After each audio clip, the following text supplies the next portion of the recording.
A quick like and subscribe really helps our channel grow and allows us to bring you even more amazing content. Thank you for your support. Birthdays are supposed to be joyful celebrations, but as I turn 28 today, the only thing I feel is a gnawing sense of finality. I'm sitting here in my dimly lit apartment, surrounded by half-packed boxes and the sparse whispers of my own doubts echoing off the walls, a sinister symphony that harmonizes with the rain tapping softly against the window panes. My social media feeds are flooded with happy birthday messages from friends and family, their words empty echoes that resonate hollow in the chambers of my mind. They don't know what I know, none of them do. I guess that's why I'm writing this now, a confession of sorts to whomever might stumble upon it after tomorrow. Maybe my story will serve as a warning or, perhaps, a shred of proof that some of the terrors that swim just beneath the surface of our everyday life are all too real. It was 6 months ago when things began to unravel. I got an email from a sender I didn't recognize, a simple subject line reading "Your future." Thinking it was spam, I almost deleted it, but an inexplicable compulsion made me open it. The email contained a single sentence: "In 6 months, on your 28th birthday, the world will reset, and only you will remember." I laughed it off at first, a joke surely, probably some sort of marketing stunt. But something in the pit of my stomach churned uneasily as if warning me subconsciously. As days turned into weeks, a series of inexplicable occurrences began to haunt my life. It started with the little things: keys disappearing, lights flickering, shadows moving just out of the corner of my eye. I quit drinking caffeine and tried to shake off the paranoia, attributing it to lack of sleep and stress from work. But then the dreams started. Every night, I found myself in a vast, empty world, eerily silent except for a low hum emanating from nowhere. I was always alone, surrounded by a dense fog that played tricks on my mind, teasing glimpses of figures that vanished whenever I tried to focus. Upon waking, the details would slip away, leaving only an unsettling residue of fear. Around month 3, reality itself began to fray. Time seemed to distort, minutes stretched into hours, or sometimes fell away like dead leaves from a tree. People I knew appeared slightly different, a mole that wasn't there before, an unfamiliar expression in their eyes. I even caught glimpses of strangers on the street whispering my name. Convinced I was losing my mind, I sought help from a therapist who prescribed medication that did nothing to dull the surreal dissonance of my existence. Desperation drove me back to the email. I spent nights researching, looking for clues, patterns, anything that made sense of this looming deadline.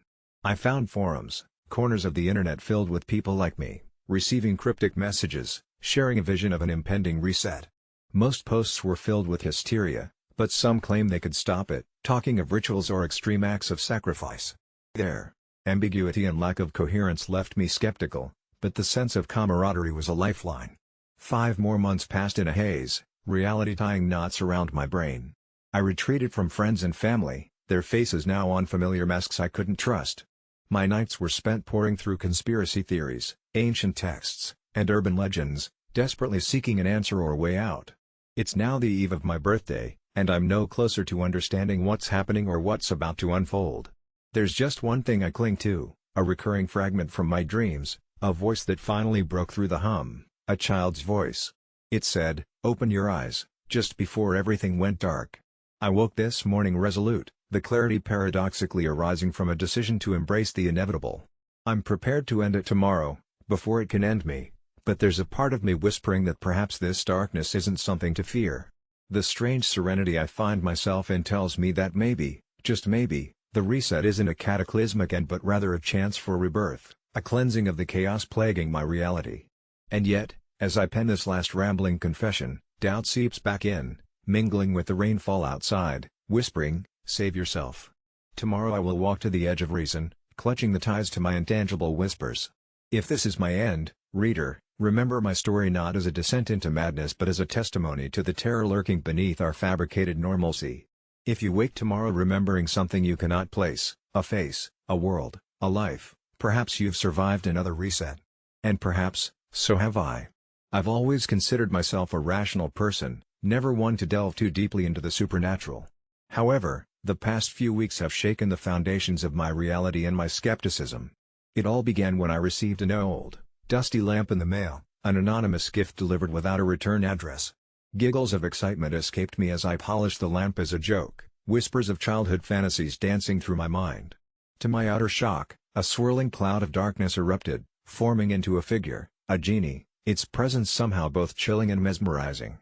Now, what I found strange was the genie didn't offer me wishes. Instead, it simply laughed, a low, reverberating sound that seemed to echo through my bones. Then it vanished just as quickly as it appeared, leaving me with an unsettling sense of dread. A week later, as I was trying to dismiss the lamp incident as a dream or hallucination, my phone rang. It was from an unknown number, and the voice on the other end was a lisping whisper, repeating the phrase, "The wish has been made." Goosebumps prickled my skin, but I had no idea what the message meant until strange things began to happen. It started subtly, doors that I knew I had locked left swinging open, items disappearing only to reappear in odd places. Soon, though, the occurrences escalated. I'd wake up to find strange symbols drawn on my walls, written in what appeared to be my own blood, though I had no injuries. Paranoia crept into every corner of my mind as I began to feel eyes constantly watching me. I started seeing shadowy figures in my peripheral vision, but whenever I turned my head, they vanished. One night, my reflection in the mirror didn't mimic my movements. Instead, it grinned widely, its eyes alight with a sinister gleam that wasn't my own. Desperate for answers, I trawled the internet for any hint, any clue, or similar stories. Eventually, in a sketchy forum, I found an obscure thread, an ancient lore describing how genies could not just grant wishes, but inversely, could fulfill the darkest desires of others upon us. Someone had indeed made a wish for my demise. Sleep-deprived and terrified, I sought help from a so-called paranormal expert. He advised me to find the wisher soon, for as long as the wish remained unfulfilled, I'd be hunted relentlessly by misfortune. He described a ritual to trace back the curse's origin, a ceremony as baffling as it was terrifying. With no other options, I followed his instructions, using the accursed lamp, candles, and the blood tempo of a midnight heartbeat. As I performed the ritual, the world flickered, and I found myself in a void, standing before the genie, its eyes glowing with malevolent amusement. "Who wished for my death?" I demanded. The genie cackled, its voice resonating like a crypt song, a soul with a heart full of envy and a mind touched by madness. The scene shifted, and before me appeared an acquaintance from college, someone I barely remembered, a person whose name I had to strain to recall, Ben, a guy I'd helped occasionally with assignments. His life had fallen apart after college, jobs fretted away, relationships splintered, envy fermented and twisted into hate. He had found the lamp years prior, used his wish, and the genie had waited patiently for the chance to execute this dark desire. Heart pounding, I realized I needed to confront Ben. Tracking him down was surprisingly easy, given his down-and-out public social media cries for validation and vengeance. Cornering him in his shabby apartment, I revealed everything: the genie's existence, the curse, and his damning wish. His eyes widened, horror mingling with guilt as he broke down, admitting he'd wished it in a moment of despair, thinking it an impossible landmark of his hate. Ben and I returned to my place. I insisted he needed to rescind the wish. In a final standoff with the ethereal presence, Ben fell to his knees, weeping, pleading for the genie to revoke his wish. I watched as the air shimmered, the room darkened, and finally, after an agonizing pause, the genie acquiesced with a grudging whisper that felt like a storm receding. The sinister occurrences around me ceased immediately. The relief was palpable, the weight of doom lifted. If I learned anything, it's that darkness lurks not in the shadows cast by the lamp's light but in the shadows of human hearts. Even the playful notion of wish fulfillment can become a nightmare when tainted by envy. Now, as I stare at the cursed lamp sealed in a concrete block, soon to be sunk into the sea, I decide to break my rule and share what happened. Because everyone has secrets they wish they could have answered, but some secrets are better left buried. I stumbled upon a thread on Reddit titled "What are some of the darkest stories and posts that many people don't know about?" Thinking it would be an innocuous way to waste an afternoon, but what I found sent chills down my spine and has haunted me ever since. There was a post from a user named ShadowWalker13, recounting their experience with a piece of old, rusted furniture they found at a garage sale. It was an ornate mirror with dark wood framing, the glass cracked and smeared with what looked like old blood. Intrigued, they bought it for a mere $20, feeling an odd pull towards it. It took only a day for the strange occurrences to start. At night, while lying in bed, they could hear soft whispers, almost like a lullaby, and the reflection in the mirror showed more than just their living room. It showed glimpses of events that had occurred long before they owned it. Disturbing images of people staring at themselves in the mirror, each wearing expressions of sheer terror, flickered in and out of view, but only when no one else was around.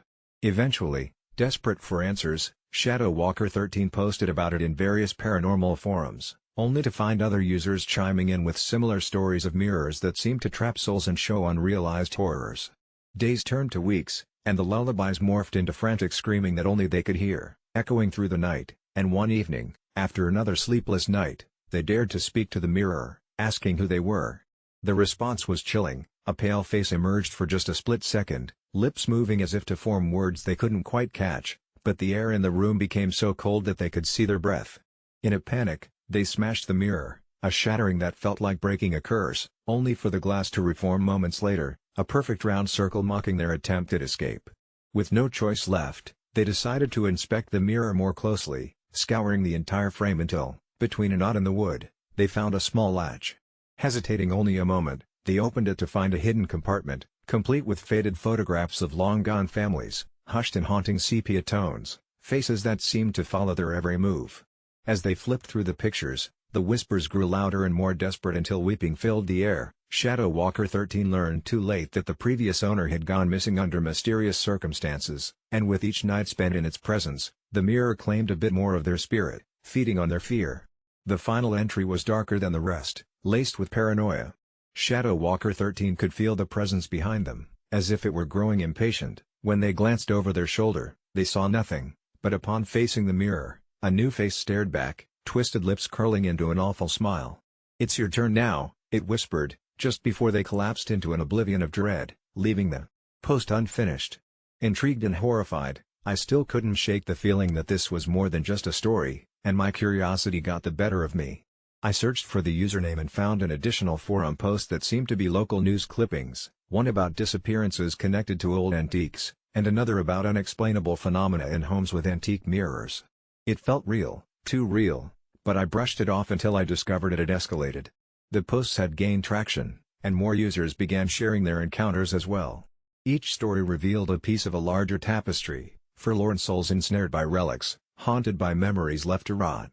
I fell deeper into this rabbit hole, as every click brought me closer to a darkness I never knew existed. Then I stumbled upon a clandestine group on Reddit, dedicated to these cursed items, sharing pictures, experiences, and warnings. But with each post, I felt something invading my normalcy, a creeping shadow lingering at the edges of my vision. I even caught myself checking mirrors more frequently, frightened that the cursed reflection would reach out to me. A week passed in this haze until one night, unable to shake the feeling of being watched, I stood before my own bathroom mirror. It felt heavier somehow, as if the air was thicker, denser, with a weight I wasn't used to. I rubbed my eyes, reminding myself it was just fatigue. And then came the chilling whisper that mirrored Shadow Walker 13's story, nudging my mind ever so slightly. "It's your turn now," it fluttered around the corners of my consciousness, and panic seized my heart. I felt compelled to speak, to question the sanity, this uncanny intruder that played games behind the glass. "Who are you?" I asked, my voice trembling. Nothing but silence answered me. My reflection looked back, the same, mundane, tired me, but the moment I turned to leave, the whisper returned, loud and clear, "You need to listen." It boomed, and I was frozen, drawn back like a moth to a flame, staring into the abyss of those glassy depths where I saw it, a fleeting glimpse of that same twisted smile framed by shadows. Suddenly, my phone buzzed, a message from an unknown user that simply read, "Stop looking. You don't want to know." I stumbled back, gasping, knowing I had already crossed the threshold of this dark curiosity. I took one last glance at that cursed mirror, and in that moment, I saw the truth. It was not a reflection of me but something that wished to replace me, just waiting for a moment of weakness to slip into my skin. I ran into the night, the whispering following me, merging into the space around me until I couldn't tell apart the voices of the living from those long lost. I returned to my home a few hours later, trembling, trying to gather scraps of normalcy, but something lingered, a shadow that haunted my periphery, always watching. I tried to shut down my computer, but the screen flickered in defiance, and a new post appeared. "The mirror is hungry. Don't let it in." That's when I realized I'd always been one of the many drawn to that sinister thread, a part of an unending cycle of curiosity and demise. Now, I can no longer resist the pull of that forum, no matter how many times I remind myself to stay away. As of today, I've stopped checking other posts, stopped looking for Shadow Walker 13, and I've turned away from the mirrors in my home. But I know the whispers will find me, and when they do, I'll be compelled to respond, just like every other soul pulled into the darkness. The reflection waits for every moment of weakness, and I can feel the chilling embrace drawing ever closer. So, if you happen to find yourself on that thread, please, heed my warning. It's not just a story, it's a gateway, and once you open it, you might find you're not alone. It's strange how you can get used to living with a shadow, like the void left by my sister's death 10 years ago that swallowed most of our family. Laura's passing was the tragedy that everyone in our small town seemed to acknowledge quietly while collectively turning a blind eye to the painful truth. She vanished without a trace, leaving behind nothing but her favorite sneakers on the riverbank and unanswered questions stifling any conversation. Despite the lack of closure, the community rallied around my parents, and in the cocoon of silence, life moved on, or at least pretended to. I was only 14 when it happened. Her disappearance cast a long, cold shadow over my adolescence that never seemed to lift. My parents were never the same, lost in their own bruised worlds of coping. They left me to twist and grow like a neglected willow bending toward the last vestiges of warmth. A decade later, I thought I'd seen the last of any fresh pain. Then, the unsettling news reports started.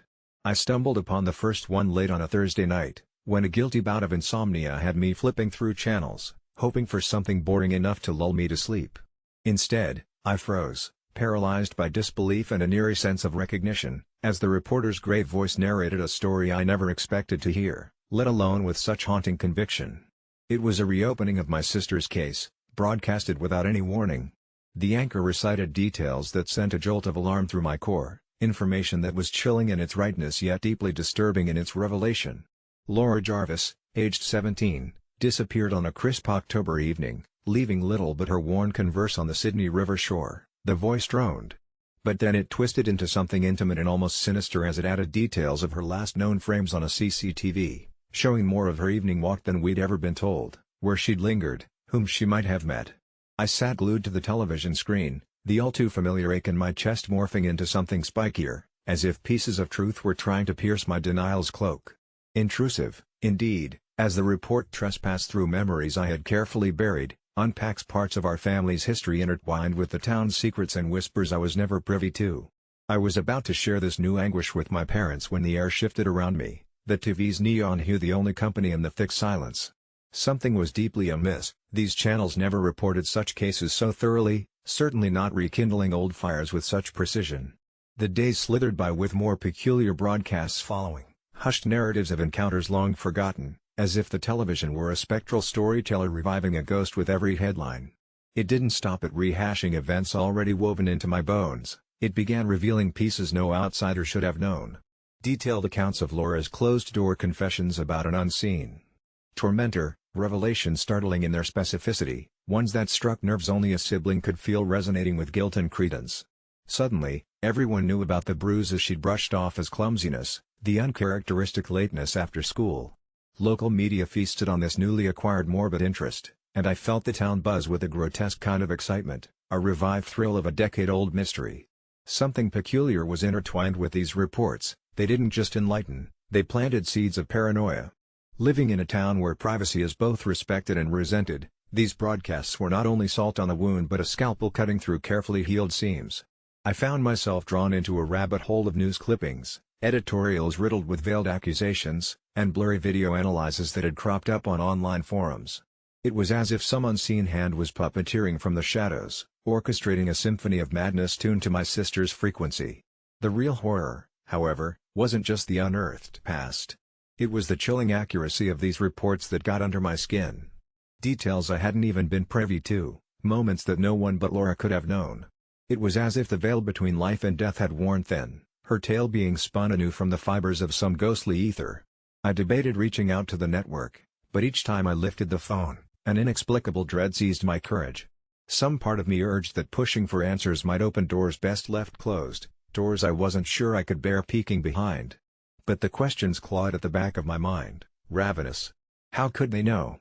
Was this some cruel joke, an elaborate invigilation set to rip open old wounds for the sake of salacious consumption? It was after the third week of sporadic, disquieting broadcasts, when a stranger's face flashed across the screen, claiming to be privy to Laura's last moments, that I was hit with a more petrifying thought. Perhaps my sister's story was no longer hers alone, trapped somewhere, caught in the currents of a narrative not even death could quell. Or perhaps, more haunting yet, she was reaching out, through the static, layers of time and space, A broadcast not from some sensational agency, but from beyond our sentient scope, bidding us to pay heed. And as I sat, entranced in the eerie glow of my living room with thoughts curling like smoke toward an unexplainable conclusion, I knew this was far more than the sear echoes of a cold case. It was Laura's final plea, straining against the tide of time, hoping her truth would at last, after years of silence, come effulgent and complete. The days leading up to my daughter Sarah's birthday had always been filled with excitement, but this year felt different. The unease crept in when she began talking about a birthday party without my input, a lavish affair at a place I had never approved of, with a guest list that excluded her own cousins but included her new friends from school, friends I could never meet. I felt like an outsider in my own daughter's life, invisible as she became more entangled with these new families who arrived in our small town, flaunting their wealth and perfect lives. I confronted Sarah one evening, sitting her down with a gentle hand on her knee, asking, "What do you really want for your birthday?" She hesitated, her eyes darting away from mine, and finally muttered something about wanting to fit in, to be like the girls at school who organized their parties with grandeur, pink balloons and a DJ. I could barely keep my voice steady as I told her that I wouldn't take her to a party filled with pretentiousness, that when I was her age, a simple cake at home with family was all I needed to feel loved. I knew I was being rigid, grasping tightly to old traditions while the world around us shifted. Still, the pressure to conform to this new way of celebration, gathering for hours with strangers who didn't know her, icing-strewn laughter echoing off walls I'd never felt comfortable walking inside, felt wrong. 2 nights before her party, Sarah stormed into her room, blood boiling, and locked the door. I heard her muffled sobs seep under the door, twisting the knife deeper into my chest, and as I stood there, helpless, I felt my heart fracture at the thought of her pain. But I also felt a strange clarity. I couldn't support something I believed would poison her spirit.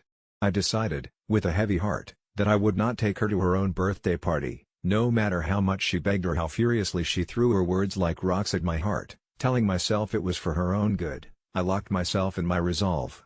On the day of the party, the house was quiet, the echo of laughter and celebration ringing in my ears from the other side of the town, where glittering happy families gathered to celebrate a child who wasn't mine anymore. It felt like a funeral for the closeness we once shared.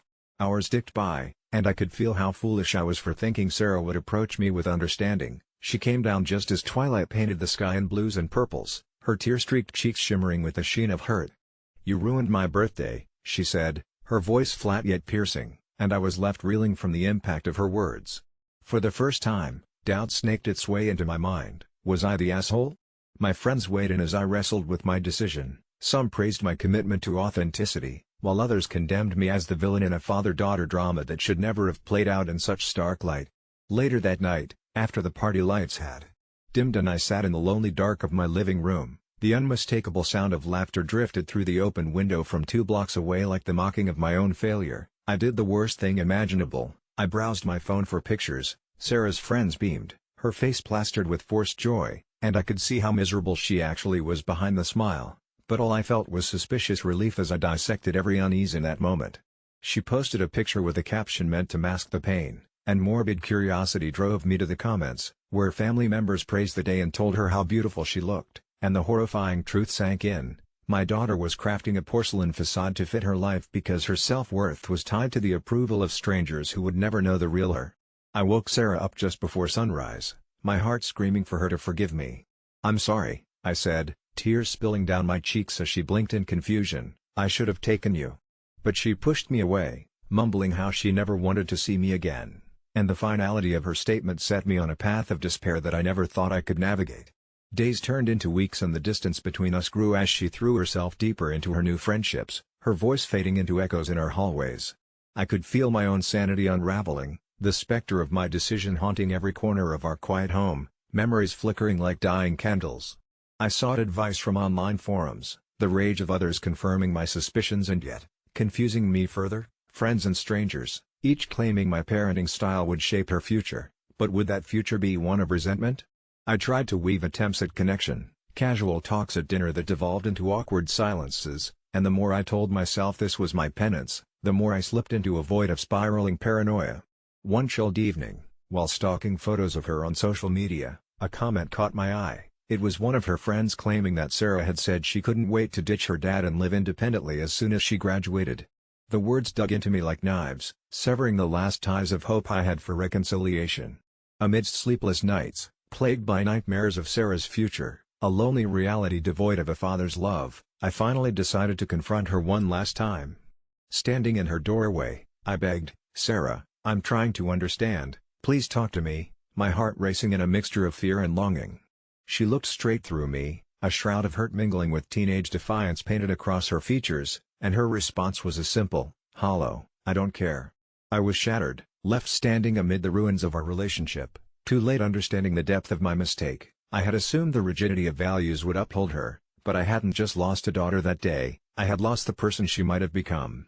And in that emptiness, I realized the monstrous truth lurking just beneath the surface: no parent ever calculates the scars they leave behind when they refuse to be flexible in their love, and that lesson was one I never wanted Sarah to learn through my sting. Yet here we were, as I sat in the dark, knowing that the shadows of my choices would haunt us both forever. For years, I worked the night shift as a 911 operator in a small town, passing my time in a dimly lit room filled with the monotonous hum of computers and the static of radios. We were a tight-knit group, bonded by the endless stream of emergencies filtering through our headsets, each of us hardened by the chaos, yet silently softened by the few miracles stitched into the fabric of disaster. There was Mary, the steady hand and soothing voice that could calm the panicked heart. Beside her was Dave, the graveyard shift jokester whose laughter hid a weariness none of us dared address. Then there was me, ever the listener, the silent communicator who grappled with every call, haunted by the voices that echoed long after the shift ended. We thought we'd heard it all: the shrill screams of fire, the frantic cries of a robbery in progress, the chilling, desperate gasps during a violent storm, but nothing prepared us for the call that shattered our understanding of reality.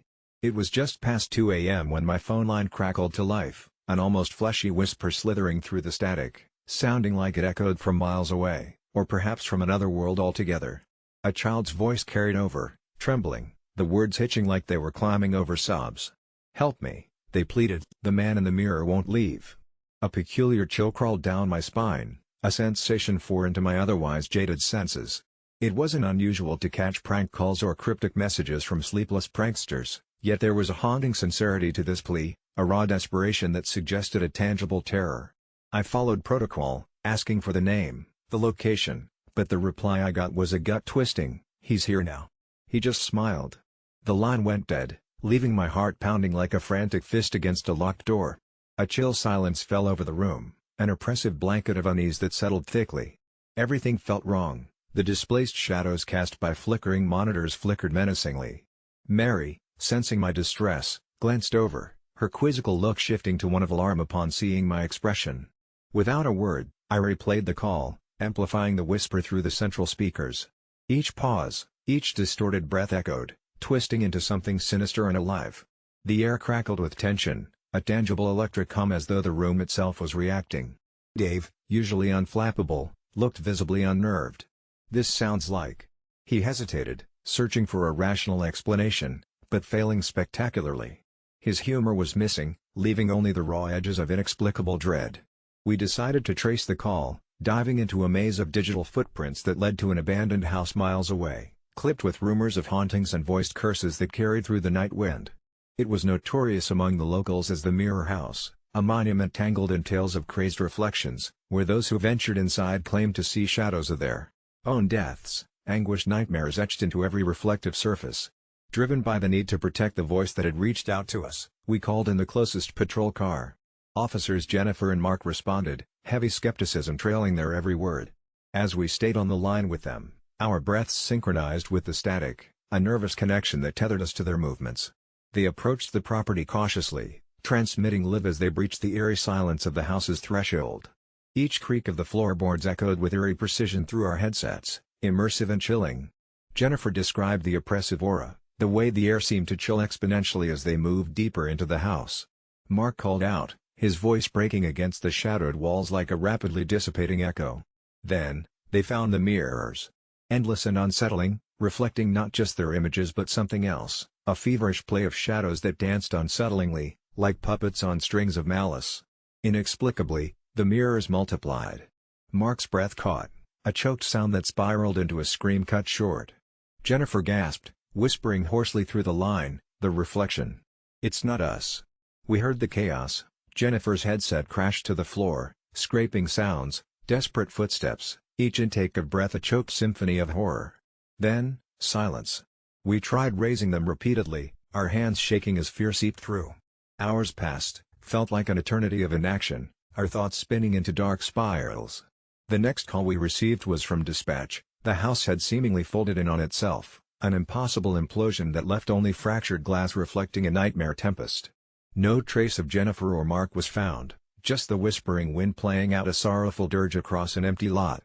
As the sun clawed its way up an indifferent horizon, we slumped in our chairs, changed, tainted by an experience we couldn't comprehend. We flipped through the reports, the official statement sterile and dismissive, another unsolved mystery in a town that leaned heavily on superstition and shrugging acceptance.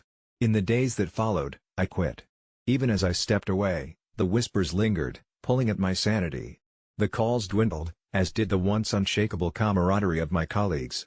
I heard Mary left too, her cheerful counsel turning into a quiet resignation, wrapped in unease that clung like a shadow. Dave vanished, some say he went to confront the house's remnants, drawn by some unfinished connection. They say he never returned, leaving only the ghost of his laughter to haunt the radio waves. People say we're not the same anymore, and I have to agree. The role of a 911 operator is to create order from chaos, but that night, chaos spilled over, surged beyond the tangible boundaries of our reality, leaving us adrift in its wake. We became something other, shadowed reflections of who we'd been, caught permanently in the mirror's gaze. It's a place I don't recommend you find yourself, and as I write this, I can't be sure if I'm staring out of the window or looking into the abyss. I didn't go looking for trouble when I decided to purchase a laptop on the dark web. In fact, I was just trying to replace my old clunker that had crashed for the last time, but after watching videos about the dark web's myriad of secrets, I found myself beelining toward a marketplace that offered refurbished laptops at prices that seemed too good to be true. I figured it would be a fun little adventure to see what kind of weird tech awaited me just out of reach of the regular internet, sparking the thrill of the forbidden, and with a vague sense of caution, I handpicked a device being sold by a vendor called Ghost Cyborg. The reviews were stellar, praising the out-of-the-box capabilities and virtually immaculate conditions of the machines. After a few clicks and some godforsaken cryptocurrency transactions that felt almost ceremonial, the laptop arrived a week later.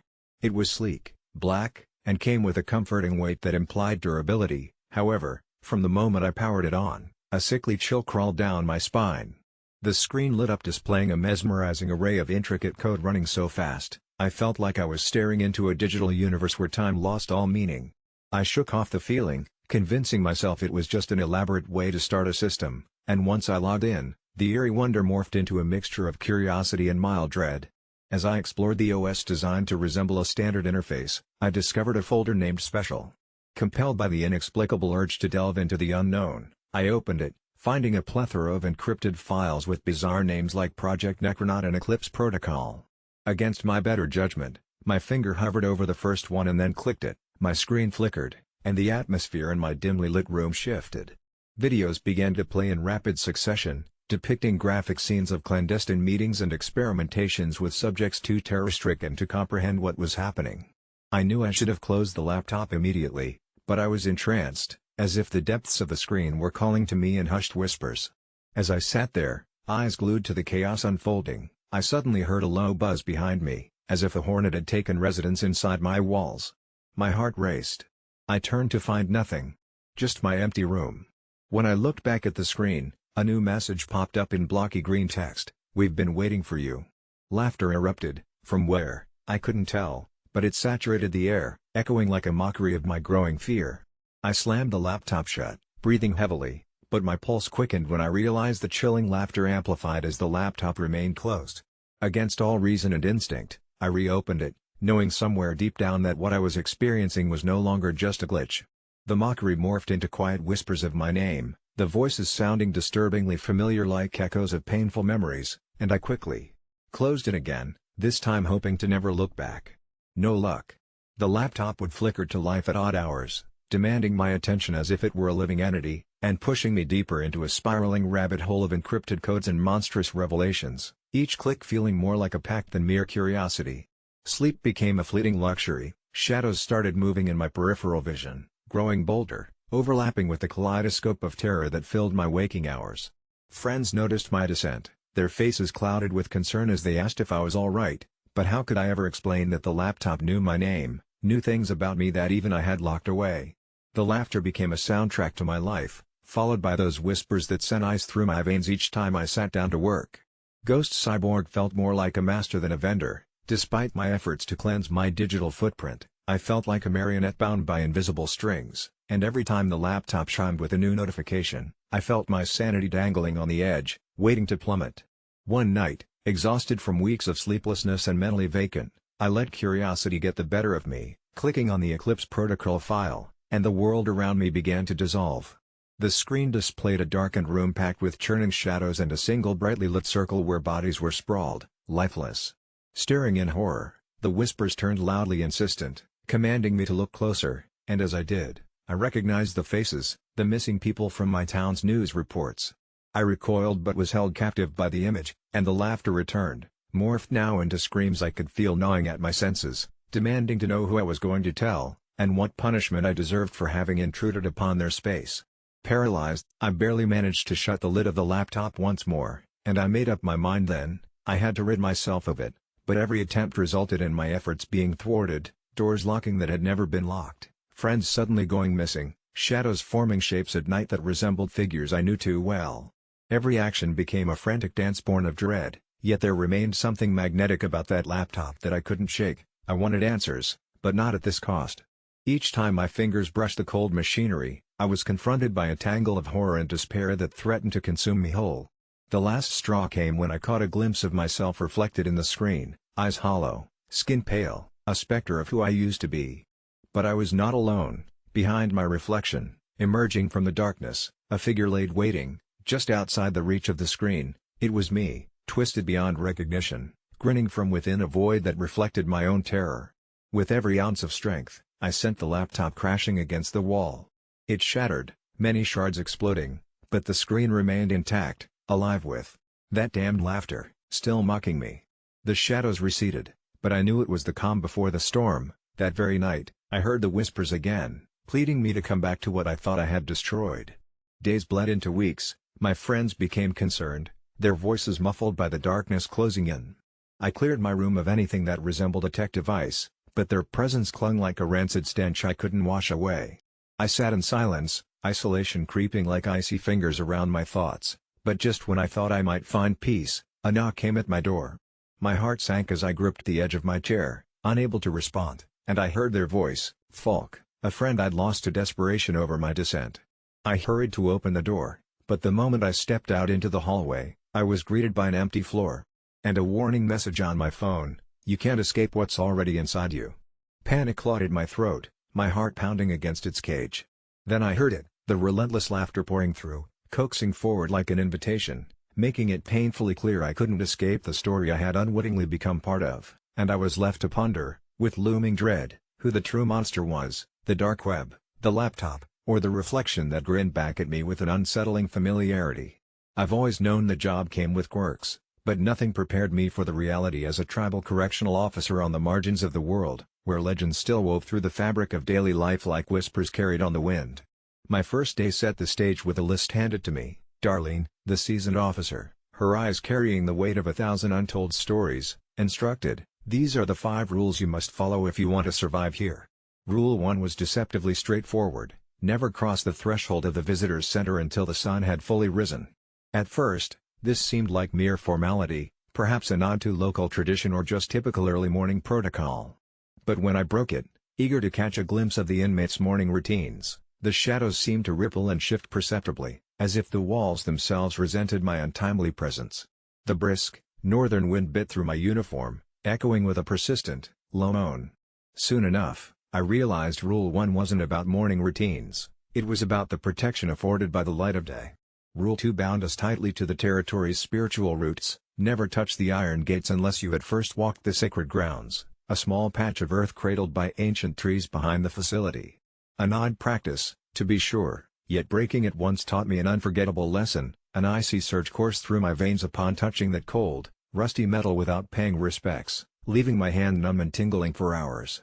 Darlene found me rubbing my hand frantically against my leg, muttering under her breath, "You'll learn, we all do." There was no reprimand, just a solemn understanding among those who worked here about forces at play beyond bureaucratic mandates. Rule 3 was a grave one, hushed and shadowed in warning with its utterance: any inmate, particularly the ones who spoke in chants during certain moonlit nights, should never be interrupted.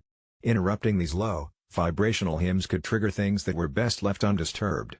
The first time I heard it, the hair on the back of my neck stood on end.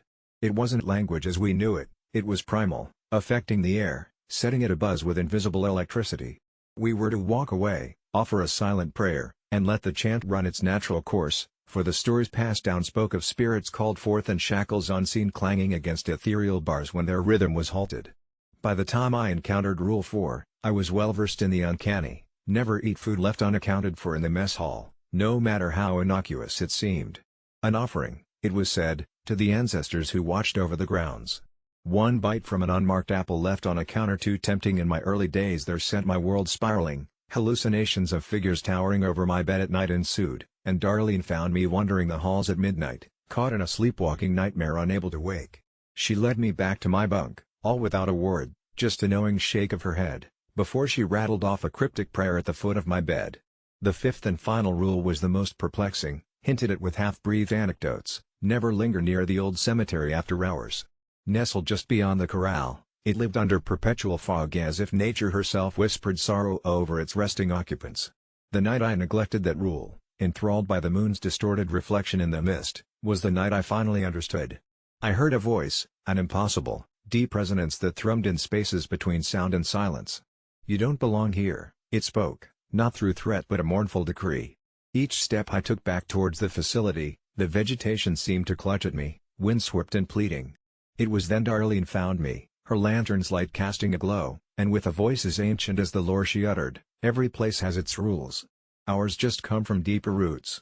These rules, as irrational as they seemed, had purpose, an unspoken pact between our modern duties and the spirits entwined with the land's history. Living them became second nature, a dance of respect and survival. Over the years, I watched new recruits come and go, many dismissing the rules as mere tribal superstition until the land taught them otherwise. Some fled, others stayed but carried a haunted look, bearing witness to things beyond the sight of those untouched by these tales. Curiously, the rules that once felt like a binding contract became my tether, an understanding that some things are timeless and intangible. In those moments of quiet compliance, amidst tales of shadows and echoes, I found a strange solace within this circle of history and haunting, accepting the whispered legacy that flowed like a hidden stream beneath this place of stone and spirit. The wind howled through the skeletal trees that lined the dimly lit street as I slowly made my way towards my brother's place. There was always something uneasy in the way the shadows clung to the corners of those cracked sidewalks, as if waiting to whisper secrets to anyone brave enough, or perhaps foolish enough, to listen. My brother, Aaron, had invited me over for dinner, and reluctantly, I agreed. The night was black as pitch by the time I reached his old Victorian house, its looming silhouette akin to those Gothic horrors where every creak in the floorboard seems to tell the tales of restless spirits. I shivered, not from the cold October air, but from an unsettling feeling I couldn't quite shake off.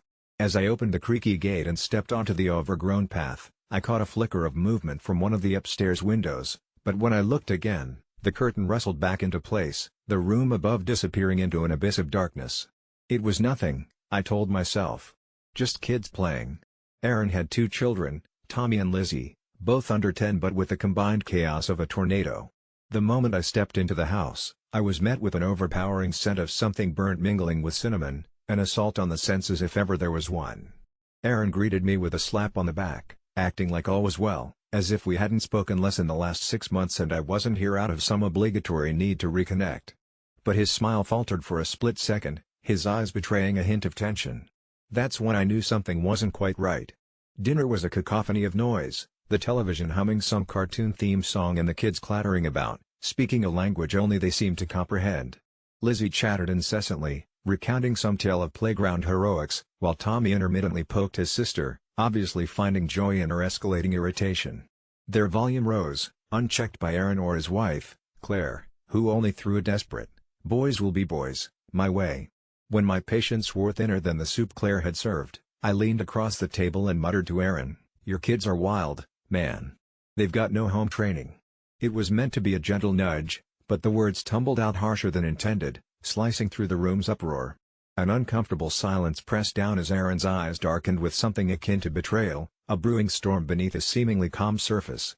Claire too stiffened, her fork pausing in midair, and for a long moment, It felt as though the whole house held its breath. But then the kids resumed their shrieking breakneck speed as if my comment had been absorbed into the ether. Aaron murmured something under his breath, downcast, but the lightning flashed again in his gaze. "You don't know what it's like," he whispered fiercely once the kids had scampered off into the confines of their own madness, "how hard it is. They're not just naughty, okay?" His voice cracked on the last word, and there was a desperation, a plea hidden in the undertones of his confession. I didn't understand. How could I? It's kids being kids, I thought. But the strange occurrences began after dinner, subtle at first, sudden flickers of the lights and the television volume blaring unexpectedly, the kids giggling somewhere unseen, their laughter full of mischief and shadows. Yet, behind the cheerful mask, there was an unease, a chill in their voices that curdled my blood. Claire quickly dismissed my concern with a weak laugh. "They like to play tricks," she said, but I saw it in her eyes, the same fear flickering like the faulty light bulbs. As the clock inched towards midnight, the house seemed to grow heavier. I felt it in my bones, a tickling sense of dread that curled up like a snake in my gut. I decided then to air my concerns, confronting Aaron with what I saw as the root of the issue, the children. It was then his facade crumbled, revealing a raw edge that was more than exhaustion.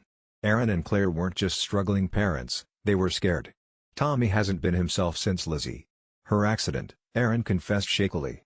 "She was in a coma for days, and when she woke up, she was different." His words echoed ominously. How had I missed it? I'd seen Lizzie only months ago, a sunshine-filled child, brimming with curiosity. Now her eyes reflected a darkness that didn't belong there. "It's like they sensed something," Claire added, her voice trembling as though she were recounting a ghost story around a campfire. "Something unnatural." There it was again, that word. And with it, a heavy silence settled, thicker than the fog outside. A sudden giggle erupted from the shadows of the hallway, and I whipped around to see Lizzie peeking from the doorway, her eyes gleaming in the pale, ghostly light. "We have a new game," she declared, her smile stretching unnaturally wide. "Tommy taught me." Aaron's face paled, and in the briefest flicker of candlelight, I saw fear skitter across his features like a living thing. A scream then echoed through the house, breaking the quiet like a shattering pane of glass. Tommy was nowhere to be found, yet the walls seemed to reverberate with his cries. Panic surged through me. I turned to Aaron in confusion, but his attention was elsewhere, fixed on the darkened staircase as if something unseen had caught his eye. Together, we raced through the house, its cramped rooms now a labyrinth pulsing with shadows. By the time we reached the nursery, Aaron's face was etched with a horror so profound, it rooted me to the spot. There, amid the flickering shadows of moonlight pouring through the window, Tommy stood, blank-eyed and whispering into the void. And then I saw it, the reflection behind him. A hunched, grotesque figure lingered just beyond the glass of the old, dust-covered mirror. It was as if the dark had taken form, seeping into reality with an insidious hunger. My gut twisted with nausea and terror as I staggered back, realizing whatever affliction had gripped this home had long clawed itself into the children. Somehow, they'd opened a door that should have stayed closed. Panic-stricken, Aaron and Claire bundled the kids and fled the house, leaving me alone amidst the eerie silence, a silence that held 1,000 screams. Settling into the oppressive darkness, I felt its watchful gaze upon me. Had I been wrong? The words I'd carelessly spoken earlier now echoed back, mocking in my mind. Perhaps they weren't just unruly children. What lingered before them, and now me, inescapably, was something beyond this world, an entity feeding on the innocence of youth, weaving itself into the fabric of their games, their lives. As the clock struck midnight, the house inhaled, and I sensed it, resurfacing with a vengeance, whispering promises of madness. I once thought Aaron's kids just had no home training. In truth, something far darker than rebellion lurked within them, reshaping their reality into a nightmare I could never comprehend. Now, the uneasy quiet settled around me, whispering secrets of bygone terrors, and as I scrambled to leave, the faint echo of a child's laughter drifted gently through the deserted halls, signing my fear and sealing my fate in the house that was both a home and a haunting. It all started on an otherwise ordinary Tuesday when I walked into that little storefront on the edge of town, the one crammed with dusty antiques and suspiciously glowing crystals. The sign above the door read Madame Celine, Psychic Services. I'll admit, I was feeling adventurous, a little reckless even, and the skeptical part of me brushed off the warnings I'd heard about her dark reputation. People whispered that she didn't just tell fortunes, she distorted them, twisted them into nightmares. The air inside smelled like burnt sage and secrets, and the moment I sat down across from her, I felt a chill scuttle down my spine. Madame Celine looked right through me, her mismatched eyes glinting like shards of glass as she shuffled tarot cards with deliberate precision, and I half expected her to smile, but she didn't. She locked her gaze with mine and told me she could show me a glimpse of my future. My curiosity piqued. I nodded, thinking I could handle whatever she revealed, even if it was a bad dream. I would wake up. As the cards revealed grim and swirling images, she told me, "You'll be alone.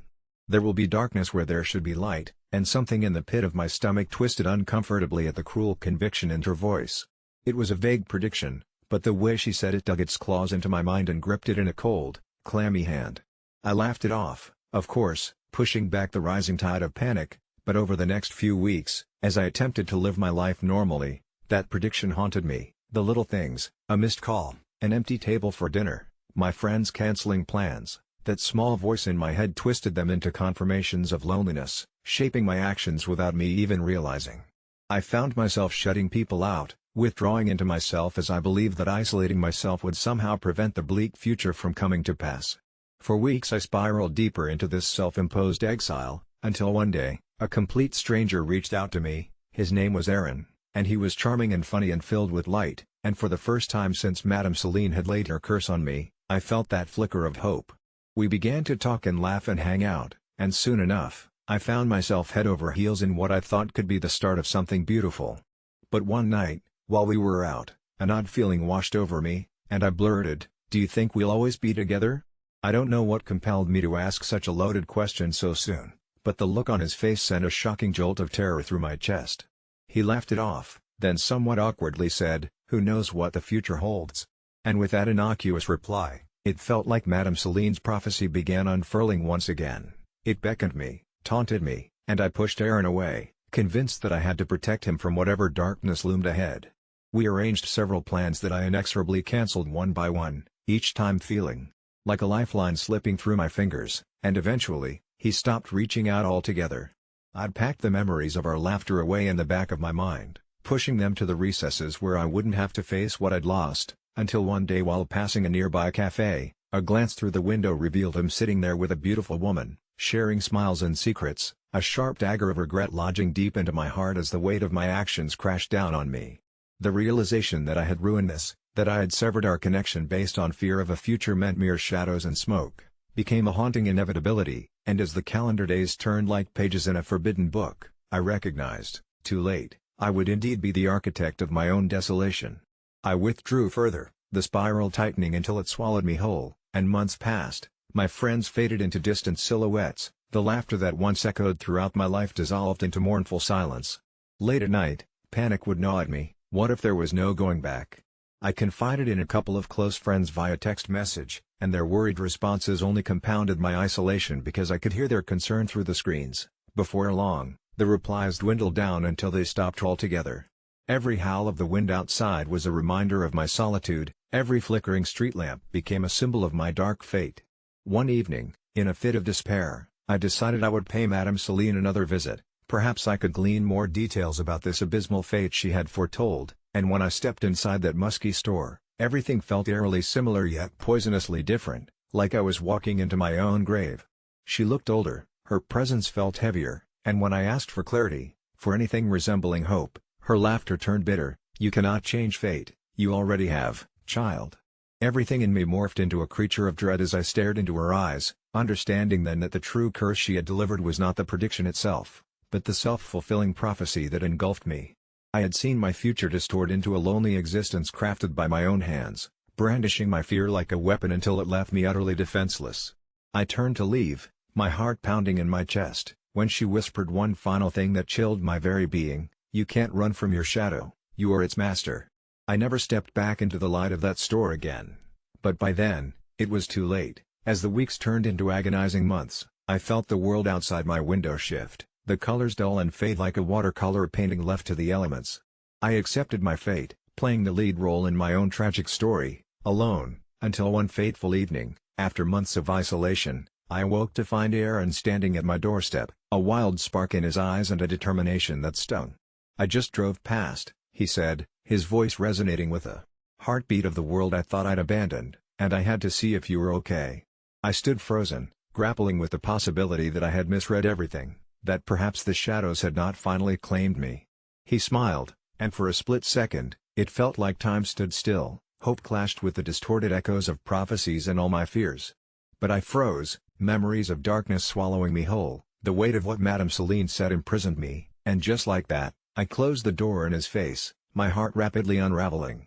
It was then that I understood, by fearing the predictions of a stranger, I had become the ultimate prisoner of my own making, and the fate I dreaded most, forever trapped, alone, was now my reality, a twisted reflection of every choice I had made, and I realized, as the last light from the setting sun slipped away, sometimes it doesn't take a crystal ball to see the future, sometimes the only thing you need is a little faith, and I'd lost sight of that entirely. In early March, a thread spiked on AskReddit that forced me into a more claustrophobic reality than I'd ever known, sending tremors through the typically reliable routines of my military life. The post, innocently enough, asked military members how they would respond if their president ordered the invasion of Denmark. It accumulated hundreds of outlandish responses filled with bravado and loyalty, but what started as a jest quickly warped when whispers of actual military movements filled the base. The Pentagon, panicked over rising geopolitical tensions, began discussing forces being dispatched to Greenland for defensive purposes, whatever that meant, and by nightfall, the chatter morphed into feverish speculation about Denmark's sovereignty being modeled into a siege. Just days later, we received our orders, and the echoes of laughter faded to an oppressive silence looming over us, real enough to taste. The night before we deployed, I lay in the barracks, staring at the sterile ceiling, each flicker of the fluorescent lights casting shadows that looked like wraiths, lingering in the corners of my sanity. I thought of the Danish streets, their cobblestones, their vibrant culture. I felt the duty to protect but struggled to reconcile that with the gravity of offense. As dawn broke, we boarded the transport, an uneasy mix of adrenaline and dread cascading through us, and all the while, that AskReddit thread loomed prominently in my mind, twisted like some malignant vine around my thoughts. Arriving in Greenland, troops found themselves in a fog of uncertainty, briefed by a commanding officer whose eyes gleamed with an intensity that bordered on madness. He spoke of threats we couldn't see and enemies we couldn't name, building a narrative written in the ink of fear. We trained, practiced, prepared for a war that hadn't openly declared itself, even as rumors slithered among us whispering of shadowy figures in the Arctic shadows, those who waited for something more sinister than war. For weeks, our perimeter patrols revealed nothing but rugged ice and looming mountains, but one night, as I sat locked in my tiny bunk, I received a message, anonymous, cryptic: "They are watching. They are waiting." My hands shook as I stared at the screen, my heart thudding in anxious rhythm, unsure whether it was a rural soldier's board prank or something far darker. One by one, service members began to go missing. First it was Smith, a jokester always ready to film TikToks, next was Jacobs, who'd be humming pop songs as he marched. Each loss twisted gut holes into the fabric of our squad, replaced by surefire paranoia, rabbits frozen in the face of an unseen wolf. We huddled together, eyes wide like frightened deer, spinning theories steeped in conspiracy. Some claimed it was rogue Danish rebels, others blamed the government for crafting an elaborate trap, not for the Norse or foes abroad but something far graver waiting in the drifts of snow. Night patrols became haunted affairs, shadows danced in the periphery, quick and treacherous, the howling winds seemed to echo laughter, and after one harrowing night filled with strange noises, a guttural growl and a scream that should not belong to a human, we found blood, an arc of crimson staining the pure white snow. An investigation turned sour when we couldn't find a source, but it turned sour as we began to suspect one another. Faces grew gaunt, the camaraderie seeped away with each rumor laced with fear. When my friend Carter vanished without a trace during a routine patrol, the illusion shattered, leaving us silently acknowledging the fangs of distrust that had scalped our bonds, leaving jagged and raw edges behind. I remember standing by the edge of the camp, staring into the merciless void of the night sky, my breath frostbitten against the chill, wondering if our resolve was all folly, if we were just pawns on an expanding chessboard, only to be swept under by the tide. The whispers became louder, taking voice in the corners of camp, stories of figures emerging from the snow, flitting through our dreams, beings mistaken for soldiers but twisted, misformed creatures that fed on our fears, searching the deepest abysses of our hearts. We received an order to mobilize deeper into the land, and a sense of dread pulled among us like quicksand. Did they know something we didn't? As our convoy rolled through the sparse landscape, I felt eyes upon me, the people of Greenland. Their indifference unnerved me. Were they complicit in our fate? Or simply husks left behind by the cruel, uncaring hand of those that once flourished? With each mile, Paranoia festered until it erupted, suspecting my own brothers in arms, feeling sharp glances, hands on weapons tightening at every noise. I sought wisdom from the seasoned Sarge, but he only mumbled about it being our fault, hinting at the darkness we'd unleashed in being here. Finally, when we made camp for the night, it struck, a collective realization that the real invasion was not of Denmark, nor against foes, but an enemy lurking within, for we were losing our humanity to an unfathomable madness. That night, footsteps echoed through our canvas tents, and the frigid air buzzed more than usual. I lay paralyzed, listening to the cadence of something beneath the dark rustles, a shuffle of those who had already succumbed. I grabbed my sidearm and ventured out into the icy night, drawn by faint whispers layered like ghostly frost. Shadows drifted between tents, and I was encircled by faces ghostly pale, eyes hollow, the remnants of lost comrades drawn into the allure of the endless whispers. I felt heaviness press on me like pitch, and then I saw, among them, a visage of Carter, his eyes alight with something wicked. He was not himself anymore. Panic-fueled adrenaline surged through me as I turned to run, but icy hands pulled me back into their numbing grip, and their chorus rose, chanting a twisted lullaby demanding surrender. I fought, spat, and kicked, but all resistance only drew their energy, until I stumbled back, my resolve shattered, and then, as if some hidden signal unleashed within our ranks, a collective scream shattered the night, a united cry of betrayal. I rushed back into the camp, barely breathing, scrambling to rouse the others, but it felt like time itself diluted into a twisted knot of chaos as I endeavored to make them believe, to make them see what darkness had emerged, only to find an emptiness where soldiers once stood, tranquility mocking me. Deserted tents scattered like old shells on a beach. The last thing I remember was the hollow laughs that clung to the wind, weaving between Icelandic hills, as I realized Denmark was never the target, not now, not ever, but we had been led astray, instruments of our own demise, as we became the unwitting architects of a war with an enemy far older than any nation, a specter uncoiling from the white expanse of the snowy abyss, and despite it all, I was still compelled to keep running, away from the frozen grasp of fate as it writhed like a serpent behind me. Alright, so you might be wondering if I'm the asshole for letting my son and his best friend go to Disneyland, but trust me, there's more to this story than meets the eye. It all started on a morning that felt just a little bit off, like when you notice the quiet hum of the refrigerator has stopped. My phone buzzed on the kitchen table. It was a message from my son, Luke. Can me and Tommy go to Disneyland this weekend? A simple enough question. And before I'd truly registered the odd feeling lingering in my gut, I replied with a thumbs-up emoji. Luke hadn't been himself lately, ever since his father, my husband, Jeffrey, vanished without a trace 6 months ago. We'd called the police, had search parties scouring the woods, but it felt like he'd evaporated into thin air. Luke has been struggling to cope, and Tommy, his inseparable best friend since kindergarten, seemed to be his only source of comfort. They spent countless nights huddled up in the treehouse in our backyard, building fortresses out of old blankets and filling the air with whispers of heroic quests and mystical adventures. So, sending them off to the happiest place on earth seemed like a chance to restore some brightness in his life. It wasn't long after buying them the tickets that I noticed something peculiar. Tommy's parents never seemed to question the trip, never even mentioned packing or confirming the details, which was odd given how protective they were. Still, memories of happier days made me push those little oddities aside, focusing instead on how this might be a fresh start for Luke, a break from the shadows that had crept into our home. On the morning of their departure, as I loaded a suitcase into the trunk, Luke looked up at me with eyes that seemed too old for a 10-year-old. "Tommy says his dad will meet us at the gate," he said. I paused, a chill creeping up my spine. "Okay," was all I could muster, my voice betraying doubt that my mind was trying to suppress. We drove in silence until I dropped them off at the train station. Luke grabbed his backpack, his hand slipping from mine in a way that felt too final. "We'll be fine, Mom. We'll call you every day," he promised. I nodded, watching them disappear into the crowd. I returned home to a deafening silence, that odd feeling now an oppressive weight on my chest. By evening, dread gnawed at my stomach when no call came. I tried contacting Tommy's parents, but their line went straight to voicemail. Panic surged through me as night fell, and with it came the sound, the distinct creaking of the treehouse ladder. Heart pounding, I grabbed a flashlight and rushed out, my breath fogging the cold night air.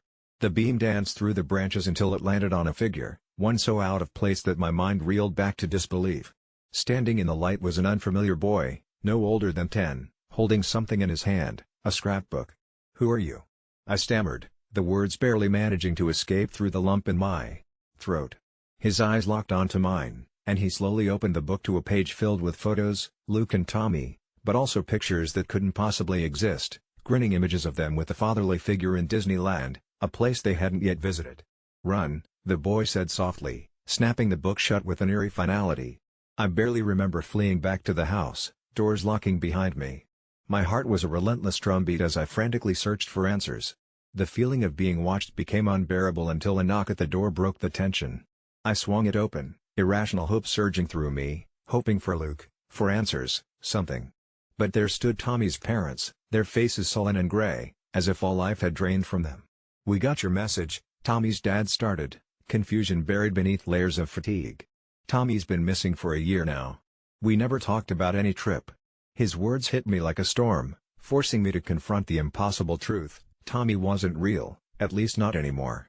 Horror paralyzed me as my mind pieced together fragments of ignored voices, imaginary friends, and a son drowning in grief. The laughter from the treehouse, the voices, they weren't shared. It had all been Luke. I dropped to the floor in a haze, murmuring my apologies to my son who wasn't there, and to a friend, a ghost of a friend, who was perhaps still watching over him, still trapped between here and wherever lost souls roamed. I filled a duffel bag with frenzied urgency and headed back to the treehouse, determined yet petrified, the creaking ladder becoming a siren's call. There, in the rustling branches, I found the scrapbook, pages fluttering in a breeze that smelled faintly of autumn leaves and distant dreams. As my fingers brushed the cover, I felt eyes upon me, compelling yet benign, reminding me that I wasn't alone in this journey of grief and recovery. Luke would return, I told myself, and then we'd find peace together, connecting the threads of memories both real and phantom. Until that day, I'd wait here, ready to welcome him back, not to Disneyland, but home. And long after the echo of their laughter had faded, I'd keep them alive, never letting go again, neither of him nor of the promise that somewhere, in the subtle dance between reality and the unseen, healing waited just beyond reach, whispering in the wind. It started as an innocent curiosity, the kind of late-night topic that bubbles up in breaths of laughter and alcohol-soaked conversations. My friends, huddled around a dimly lit bar, all pooled over the glowing screen of my phone, me scrolling through the latest Ask Reddit thread that asked, "What's your best insult?" without using a single profanity. We shared chuckles and elbow nudges as users crafted the most creative barbs. The charm was in the wit, and we found ourselves lavishing praise on the most cutting remarks, all in good spirits. It was then that Jacob, my oldest friend who always straddled the line between best buddy and bitter rival, leaned in closer, his green eyes shimmering with mischief, insisting he had the best of all. He claimed he could craft an insult so subtly sharp it would etch itself into your psyche. We laughed, egged him on, but he only lifted his glasses, wiping away non-existent sweat, claiming that if he told us, we wouldn't be able to handle it. After a few minutes of playful banter, he finally unfurled the challenge: "I dare you to take everything I say seriously for 1 week. You'll learn how fragile your ego really is." Of course, we laughed it off as one of his usual antics, but a part of me, curiosity, perhaps, gripped the thought tightly. I wanted to see if he truly had the power to dismantle me with mere words. I accepted the challenge, thinking it was all in jest, and thus began an emotional roller coaster I never anticipated. Every interaction felt different. Jacob would comment on my decisions, calling them options explored outside the normal realm of common sense, abruptly pulling me from my comfortable seat in reality, leaving me uneasy and questioning my choices. At first, I dismissed it as an elaborate prank, but as the days rolled into the expansive summer nights, I began to notice the weight of his words. They burrowed deep beneath my skin, remolding my thoughts, a nagging echo hammering away at my self-esteem until it splintered apart. The casual critiques infiltrated every facet of my existence, and soon I found myself questioning everything. Did I really look good in that outfit? Did I sound silly at work? Was I ever truly prepared for the life I was building? My nights filled with insomniac thoughts spiraled into an anxiety that I couldn't escape, twisting until I nearly convinced myself that I could see Jacob smirk, hear him relishing my discontentment from miles away. The challenge morphed into a ghost haunting every corner of my mind. It was maddening and I couldn't break free, questioning my very essence as if I were holding a cracked mirror reflecting a distorted version of the self I had once cherished. 7 days passed, and finally, feeling utterly reduced and questioning my grip on reality, I confronted him at that same worn-down bar where it all began, demanding to know if the challenge had been mere fun and games or a clever scheme of cruelty. As I rattled my heart out, pouring my insecurities into the air between us, he raised an unbothered brow, the gleam in his eye unfaltering as he leaned back and told me the most striking words: "Remember, it's not about what I said, it's how you took it. Your sensitivity is the real joke." And just like that, he unraveled the threads of my sanity with a single phrase, a profound yet insidious observation, stripping me of meaning and proving his point. The laughter died in my throat, echoing around us, and I realized the identity he had meticulously constructed from words would forever taint our friendship. Even walking home felt foreign, my footsteps echoed hollowly against the night, and I began to resent that weight, that challenge. It turned into a haunting realization of the fragility that existed in all of us. As the days turned to weeks, each breath I took felt planned, rehearsed. I couldn't escape the simmering resentment bubbling beneath my skin until it reached its boiling point one fateful night when, in an accidental encounter, I overheard Jacob at a different bar talking loudly, boasting to a new crowd about how easy it had been to dismantle my confidence. He chuckled, and the best part? No profanity. Just a little verbal wizardry. Imploding inside, my heart raced, each beat fueling devastating anger, twisting inside my chest, and the damage was irrevocable. I approached him, confronting him with no words for the prelude, just my rage, and with a swift motion, I clenched my fist, pummeling the air before me but pulling it back in the last moment, feeling the premeditated temptation fade as I stared into the eyes of a friend I once loved, a friend who had crushed my spirit with nothing but clever words. Our spiraling laughter turned to stark silence, and with a longing for resolution, before I turned to walk away, I dropped my ultimate insult, craving some semblance of control. "You're the kind of person who makes me wonder if humorless people are born or raised." The words saturated the air like poison, a brilliant flash of relief replacing the laughter long gone. I walked away, heart racing, a sickening sense of finality crushing me, yet I felt a flicker ignite deep within, knowing that the insidious nature of Jacob had carved lessons into my soul, incapable of stealing who I was meant to be. Yet, lurking in the recesses of my mind lay a terrible truth, dismissing someone's humanity with words slashed deeper than any constructed insult and spun with such elegance could ever betray. Sometimes, no matter how clever or harmless, even the meanest insults can shatter a person into pieces they might never be able to put back together again. For weeks, I had been seeing it, a color so profound and strange that I could scarcely put it into words, more a vibration than a shade, pulsing in my peripheral vision just at the edge of consciousness, a hazy, elusive hue that felt alive and beckoned me deeper into its embrace like a siren's call in the dead of night. At first, I thought I was losing my mind, that the late nights and endless cups of coffee had finally cracked some unseen dam in my brain, but the more I tried to dismiss it as mere hallucination, the more insistent it became, shimmering like a mirage, always just out of reach, lurking in the backgrounds of my day-to-day life. It began on an ordinary Tuesday, when I was engrossed in a mundane task at my job in the old library, dusty and dimly lit, and I caught a glimpse of it out of the corner of my eye, undulating softly between the stacks. I whipped my head around, but there was nothing there, only shelves filled with ancient tomes that creaked and sighed like they were alive. As the days passed, I found myself drawn to it more and more. I spent hours wandering the library after hours, the quiet halls echoing with my footsteps, chasing the ethereal color that pulsed and shimmered between the books, as if it were waiting for me to recognize it, to give it a name. I tried telling my friends, but they laughed it off, claiming it was just my imagination, perhaps a side effect of too much caffeine. But what did they know? I could feel it pulling at my very essence, a magnetic force binding me to its otherworldly presence, urging me to come closer, to explore its depths. I was no longer just a passive observer but a willing participant in this strange game of grab and seek. One evening, as rain lashed against the library's windows and the shadows deepened into darkness, I finally succumbed to the pull, losing myself in the labyrinth of aisles, the soft whispers of ink and paper guiding me. My heart raced as I turned a corner, and there it was, vibrating on a dusty tome hastily left on a nearby table, the strange color more vivid than ever, a hypnotic swirl that defied description, and at that moment, I felt the sheer weight of its significance as though it were a cipher I was meant to decode. Just then, everything fell quiet, profoundly still, and in the silence, I could almost hear it calling my name, wrapping me in a shroud of inexplicable warmth and dread. I was terrified and exhilarated all at once, drawn closer until I grasped the book, my fingers trembling with anticipation. As I opened the cover, my sanity teetering on a ledge, the air thickened, and my heart pounded like a war drum as I began to read words that seemed to shift and writhe beneath my gaze.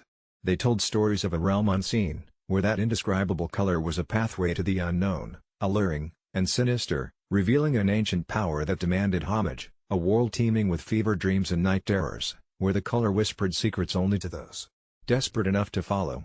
Each line I read seemed to unlock new depths within my mind, filling me with a hunger I couldn't explain, like I was being siphoned into a whirlpool of possibility, the library around me fading into an ephemeral existence, until all that remained was me and that color, my body trembling with the shared pull of our infinite connection. And then, just as I felt the fragile thread of reality begin to snap, the whispers morphed into a command, a primal urge that surged through my veins, urging me to follow, to leave the library walls behind, to seek this unseen world, and deepen into its embrace. The very idea terrified me, making my skin crawl, but that color burned brighter, vibrant as a supernova as it wrapped around my soul like a lover, promising enlightenment or oblivion, an escape far greater than the monotony of my mundane life.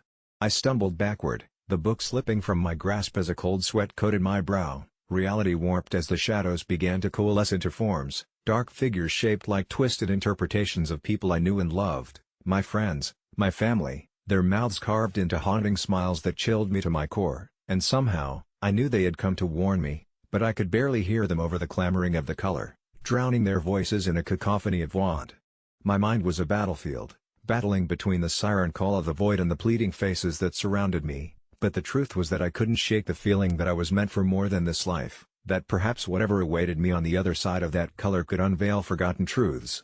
And so, I broke free of their tether, cursed that whispering color too captivating to resist, and drove myself forward toward ultimate revelation, allowing the indescribable to swallow me whole, even as the screaming faces faded into nothingness behind me, as I stepped into a world fluid and unbound, where my identity began to erode beneath the weight of the infinite. All I could do was surrender to the madness, wrapped in the embrace of that color, and follow it into the labyrinth of creation or madness. My grandmother had this obsession with a particular herbal remedy she swore by. She called it nature's miracle. She would go on about it incessantly, claiming it could cure anything from the common cold to chronic depression, and I grew up watching her faithfully take her tiny vials of dark liquid every morning. I remember thinking it was part of her old world charm, the way she would mix these concoctions with a sprinkle of salt and a prayer, her wrinkled hands steady despite the years of labored life behind her. It wasn't until her passing a few months ago that I truly began to question the efficacy of her cherished tincture. While sorting through her belongings, I stumbled upon a dusty box hidden beneath a pile of yellowing newspaper clippings. Inside, there were dozens of little bottles filled with vibrant liquid, each labeled with promises that sounded almost too good to be true. My skepticism, honed over years of science classes and a healthy dose of rationalism, was piqued, but to honor her memory, I decided to delve deeper. I started researching, eager to uncover the secrets she'd kept bottled up for so long. What I found was disturbing. An entire world of testimonials online, replete with before and after photos of people who had significantly improved their health after using nature's miracle. I felt a surge of hope mixed with doubt. Could this be true? I joined several forums, obsessively reading about miraculous recoveries as though their accounts would provide the final confirmation I needed. However, an uncanny pattern emerged, lurking in the shadows of their fervent praise, were faint whispers of shadows. Users who had experienced adverse effects, who'd felt worse after taking the tincture, were often shooed away from the discussions like unwelcome pests at a lavish feast. I dug deeper and Googled the key ingredients, a melange of herbs I couldn't even begin to pronounce, all claimed to have potent properties. But when I traced each one back, they led me to scientific studies that contradicted everything my grandmother cherished. They talked about potential side effects, possible chronic reliance, and the distinct reality that none of these herbs had been clinically proven to do anything beyond placebo. It was a sickening realization. Was this miracle potion merely liquid optimism trading its guise for trust and desperation? My heart sank as I recalled my grandmother, her frail body relying on false promises, made to believe she had control over her health when she was merely a puppet to quackery. A thought nagged at me, what if it wasn't just a cure-all? What if it had done something more sinister over the years? Compelled by a mix of guilt and fury, I started reaching out to others about their experiences, desperately seeking those who might share my grandmother's fate. In exchange, what I found haunted me. A lady recounted her whole family falling ill after a month-long detox with nature's miracle, her children vomiting and spiking fevers as they were thrust into a series of hospital visits that began to drain their financial resources. Another man spoke of the day he discovered his late mother's stash in the attic, all the while knowing she'd had an unexplained illness that had worsened after years of consuming all those colored vials. One documented case of young chaos and misery linked to this so-called elixir after the next. But nobody seemed to care. Their stories floated in the ether of the internet, dismissed just like those few negative testimonials from the fervent believers online. I felt trapped. Consumed by guilt, I naturally turned to my family, hoping for support, but my relatives didn't see my torment. "It's just herbal," they dismissed, rolling their eyes, unwilling to entertain the idea that grandmother's faith could have been misplaced. In their defense, they had blindly followed her tradition, her every word having laid down roots in their minds. I soon realized it wasn't only my grandmother and her health, it was my entire family wrapped tightly in a cocoon made of hope and ignorance. Days turned into weeks as I spiraled down this rabbit hole, despair firmly gripping my heart while I scoured every corner of the web for others who would question nature's miracle. The deeper I went, the more paranoid I became. It seemed every mention of the product spawned legions of advocates warning against a conspiracy to suppress its benefits. I even tried to confront one unwavering devotee, but they followed me online, commenting on my posts, claiming I was following an agenda to disgrace something they believed could heal. Sleep became a distant memory, my nights filled with anxiety and the overwhelming sense that I was staring into a void of swirling nonsense. Then, one dark evening, after another fitful day of unearthing discomforting truths hidden beneath the deceptive layers of wellness, I stumbled across a secret thread on a neglected forum. It was filled with aggressive rants about the witch hunt against the tincture, and amid the chaos, someone claimed to have obtained lab results from an independent test. They had supposedly found traces of a dangerously potent hallucinogen mixed in with everything else. I felt the walls close in as I read, a wave of nausea washed over me, knowing this might explain the bizarre tales of delusion and dependency surrounding the remedy. But rather than elation, I felt desolation seep in. What was I even doing? I had dug my own grave, consuming my days with hopelessness, all the while losing touch with the very people I had fought to protect. I needed to find some closure, to put this madness behind me. So I turned back to my family, who had moved on from the solemnity of Grandma's passing. A family party was scheduled to honor the love she had instilled in them. As I stood in the corner, bitter and resigned, the want for acceptance burned fiercely within. Just when I decided to leave early, I heard a buoyant laugh carry through the air as someone cracked open a dark vial, the chaotic energy surging in the room as they toasted to a natural life. I couldn't help it, the swell of rage boiled over, and I stormed over, shouting out about my research and forcing those around to listen to the truth I had unearthed. But instead of solidarity, they laughed at me, spitting out dismissals and shaking their heads, ridiculing the very essence of my anguish. It broke down every barrier of familial affection I had once known, and in that moment, I felt every ounce of love evaporate as they viewed me as nothing but a delusional fool trying to strip them of their comfort. The ghosts of my grandmother's belief loomed large overhead as I dashed out on that cold night, shivering in my own agony while hoping to find some clarity amid the chaos. There was no saving them from the allure of their snake oil. It was then, through the sting of loneliness, I came to realize that asking for the truth isn't always about seeking a cure. Sometimes it awakens profound despair in knowing what you might lose, and just like that, I was left to ponder when I'd finally stopped vaulting my pain into obsessions over a concoction that had robbed my life of so many precious moments with my family. I didn't think much of it at first. After all, a few trivial scratches on my front door weren't exactly a reason to panic. There had been a storm that night, and the wind rattled against the siding like the howls of a banshee, claiming my attention more than anything else. But when I finally ventured outside the next morning, coffee in hand, I froze. A glaring red scratch ran down the wooden surface, the tip of the claw gouged hardware beneath, and it felt almost deliberate. My neighbor, Mrs. Eldridge, who had lived in this quiet cul-de-sac longer than I had breathed air, peered around her hibiscus bush with her beady little eyes. "You seen it then?" she asked, a shiver of dread threading through her voice, but I only frowned and pretended to sip my coffee. Still, unease began gathering in my gut like storm clouds. As the day crawled, I thought I'd thank Mrs. Eldridge for her concern by asking her if she knew anyone else who had experienced scratches on their doors. Her eyes widened, and she shook her head as if I were the fool and she were an unwilling oracle. "You don't want to know," she said, her voice hushed. The evening wore on, and I felt restless, bouncing my leg anxiously as the sun dipped below the horizon.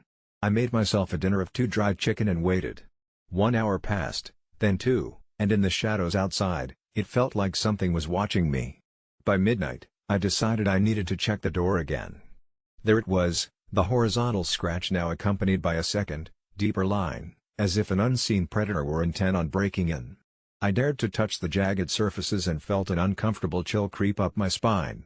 Something wasn't right, and the chilling realization set in that Mrs. Eldridge might have been onto something. The concept of the 3 scratches echoed like a ghostly visitor in my mind, a vague piece of folklore. 3 scratches mean you're dead, but the idea was ridiculous, wasn't it? I brushed it off, yet as I went to bed, the instinct to lock the door felt more pressing than ever. Sleep was elusive, every creak of the house reminded me that living alone was, at times, a lonely horror. Just after 2 a.m., I was jolted awake by an audible thud against the door, rattling my nerves. Heart racing, I scrambled for my phone, fumbling with my trembling hands and pulling up Mrs. Eldridge's number, but no signal.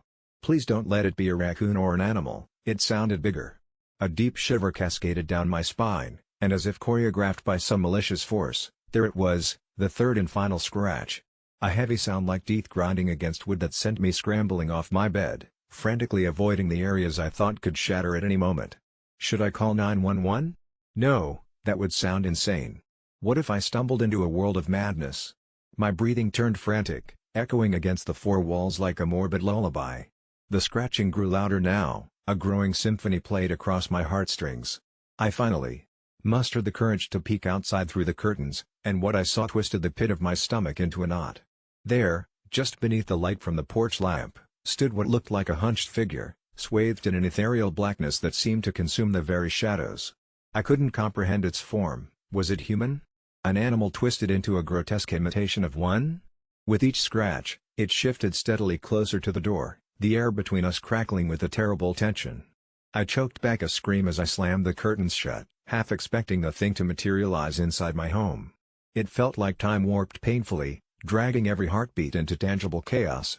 I thought about the stories surrounding the scratches, the haunted folklore that circled among old-timers trapped in their memory lanes. They always warned of the darkness that lurked beyond the veil of her everyday life, waiting to snatch unwary souls. As the scratching resumed, an uninvited thought crept into my mind: what if the folklore was real? I rushed back to my phone, hell-bent on any form of assurance, and found a solid signal for the first time that night. "You need to warn them," came a haunting voice on the other end of the line, breaking through as I began to dial, my heart in my throat. "If you've seen the scratches, then there's no stopping it. You have to get out." But before I could even respond, my surroundings grew inexplicably dark, as though several lights had extinguished all at once. Panic surged through me. It felt as if something opaque had blanketed the world outside my window. I turned once more towards the door, and just as I did, the light flickered back to life, illuminating the figure lunging at my door, scratching, raking with talon-like fingers desperate for entrance. My mind raced, matching the frantic pounding of my heart. If this was the end, I had to do something, react. I shoved the dresser against the door, my only defense against whatever dreadful manifestation awaited my helplessness. As the night wore on, time lost meaning, the air thickened, and an oppressive weight settled over me as dread sank in deeper. Was this all in my head? Was I already dead?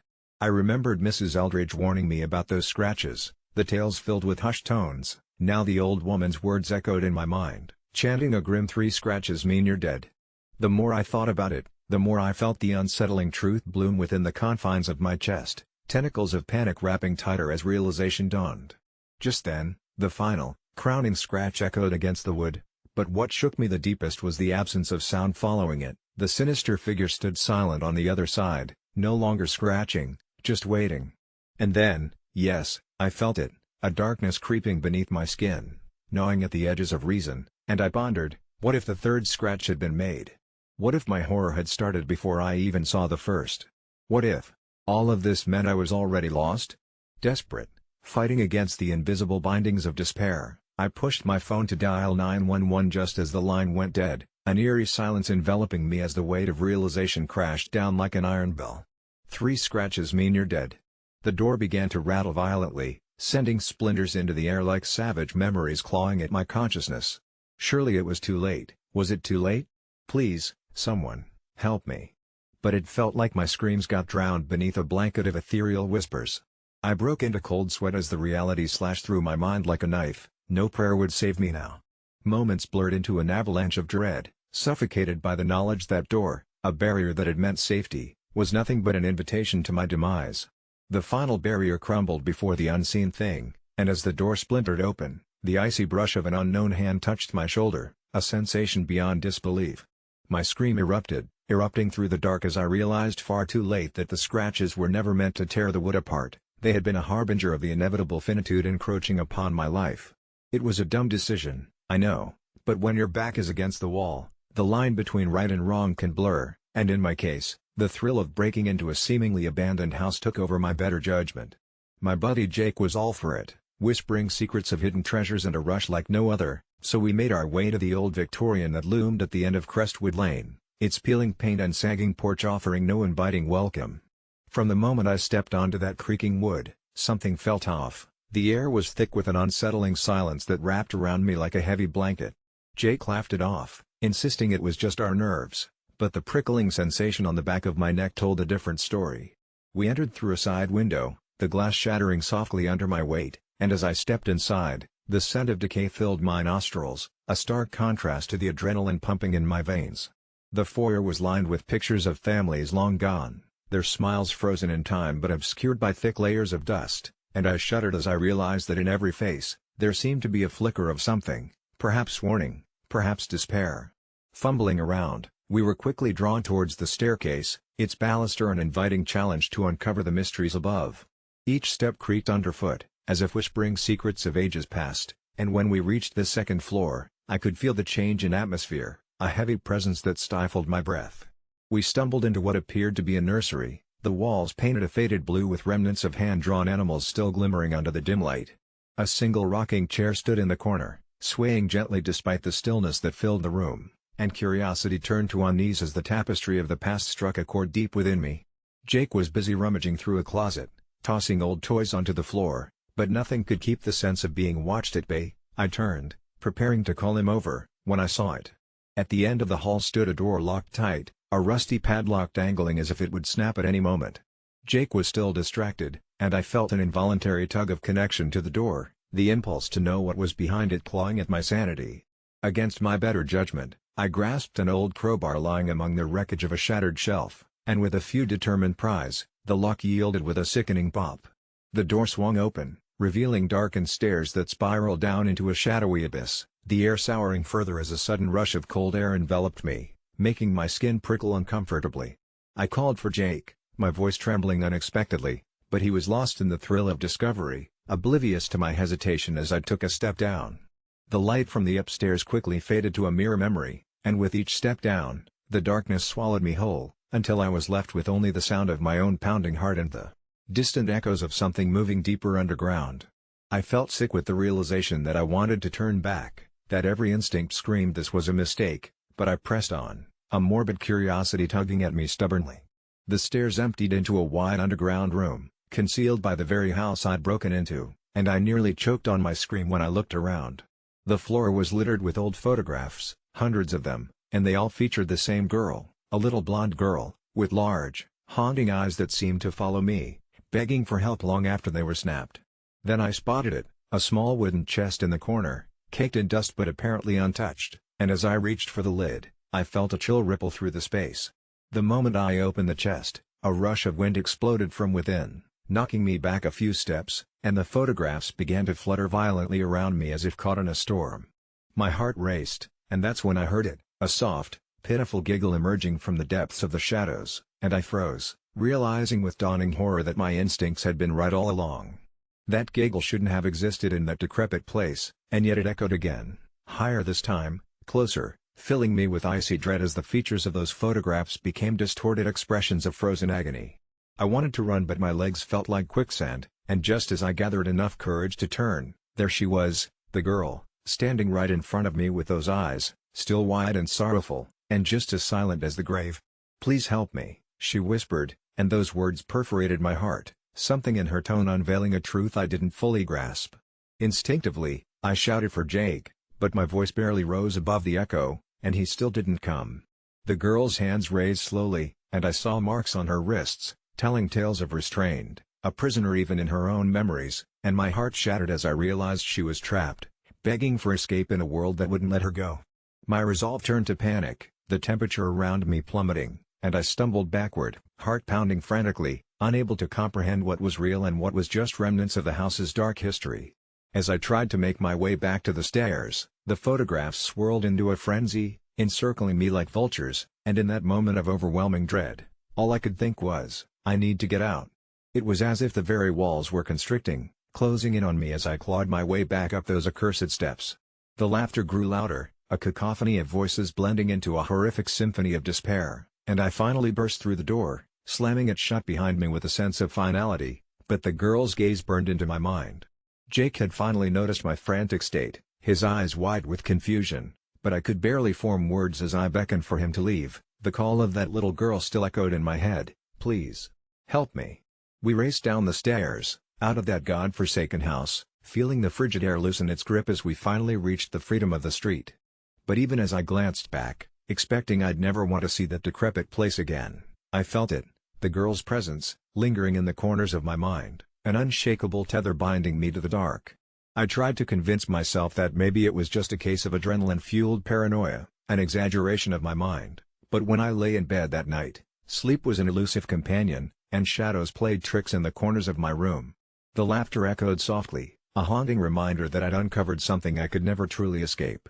Over time, I found myself back at Crestwood Lane, laying flowers under the old trees, whispering apologies for interrupting her eternal sleep, hoping to pacify the darkness that had woven itself into my very soul.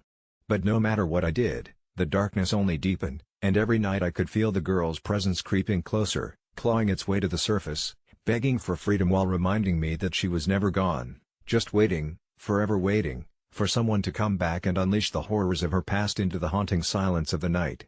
I never thought I'd be the one in this position, I mean, who expects to be confronted by a ghost, especially of family members, but here I am, and I can't shake the feeling that something terrible is about to happen. It all started with a phone call from my dad's lawyer. My father had passed away unexpectedly, and I was left to sort through the aftermath of what he'd left behind. A modest house, nestled on the outskirts of town, filled with years of memories, both treasured and tainted. Amongst the clutter, an old diary sat hidden, its worn leather cover strikingly out of place. Curiosity overcame me as I opened it, revealing my father's scrawled handwriting, filled with reflections I never knew he'd held, a complex man with secrets. The entries grew more erratic, mentioning an impending honor, something related to his death that he wanted executed without question, as if he sensed that someone would come after him for it, an eerie urgency coloring his words that sent shivers down my spine. He spoke of an oath, a twisted ritual he had devised and written down, explaining how the family had to unite, right after he passed, to perform a very specific task to honor him, but the what and the how remained annoyingly vague, like he was toying with me from beyond the grave. I was hesitant to even give it a passing thought, but my siblings were more than eager to rally behind his requests, feeling that it was a way to connect with him one last time, though I saw it as a fool's errand, a way of romanticizing a life fraught with chaos. They were convinced we should do it, while I balked at the implication that we should devote any part of our lives to honoring a man I knew had been absent for most of mine. His wishes felt more like demands, and the thought of fulfilling them gnawed at me like a persistent itch. As the day of the gathering approached, the tension in the air grew palpably thick. I decided to confront my siblings, laying down the harsh reality of Dad's true nature, a manipulator, a liar.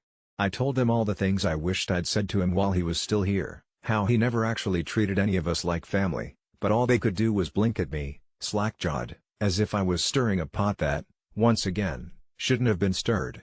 The night we gathered in that cramped living room, candles flickering dangerously low, I felt something shift in the air, a cold draft swirling around us as we began, choked whispers echoing the hollow words my siblings recited, hands clasped, the diary resting in front of us.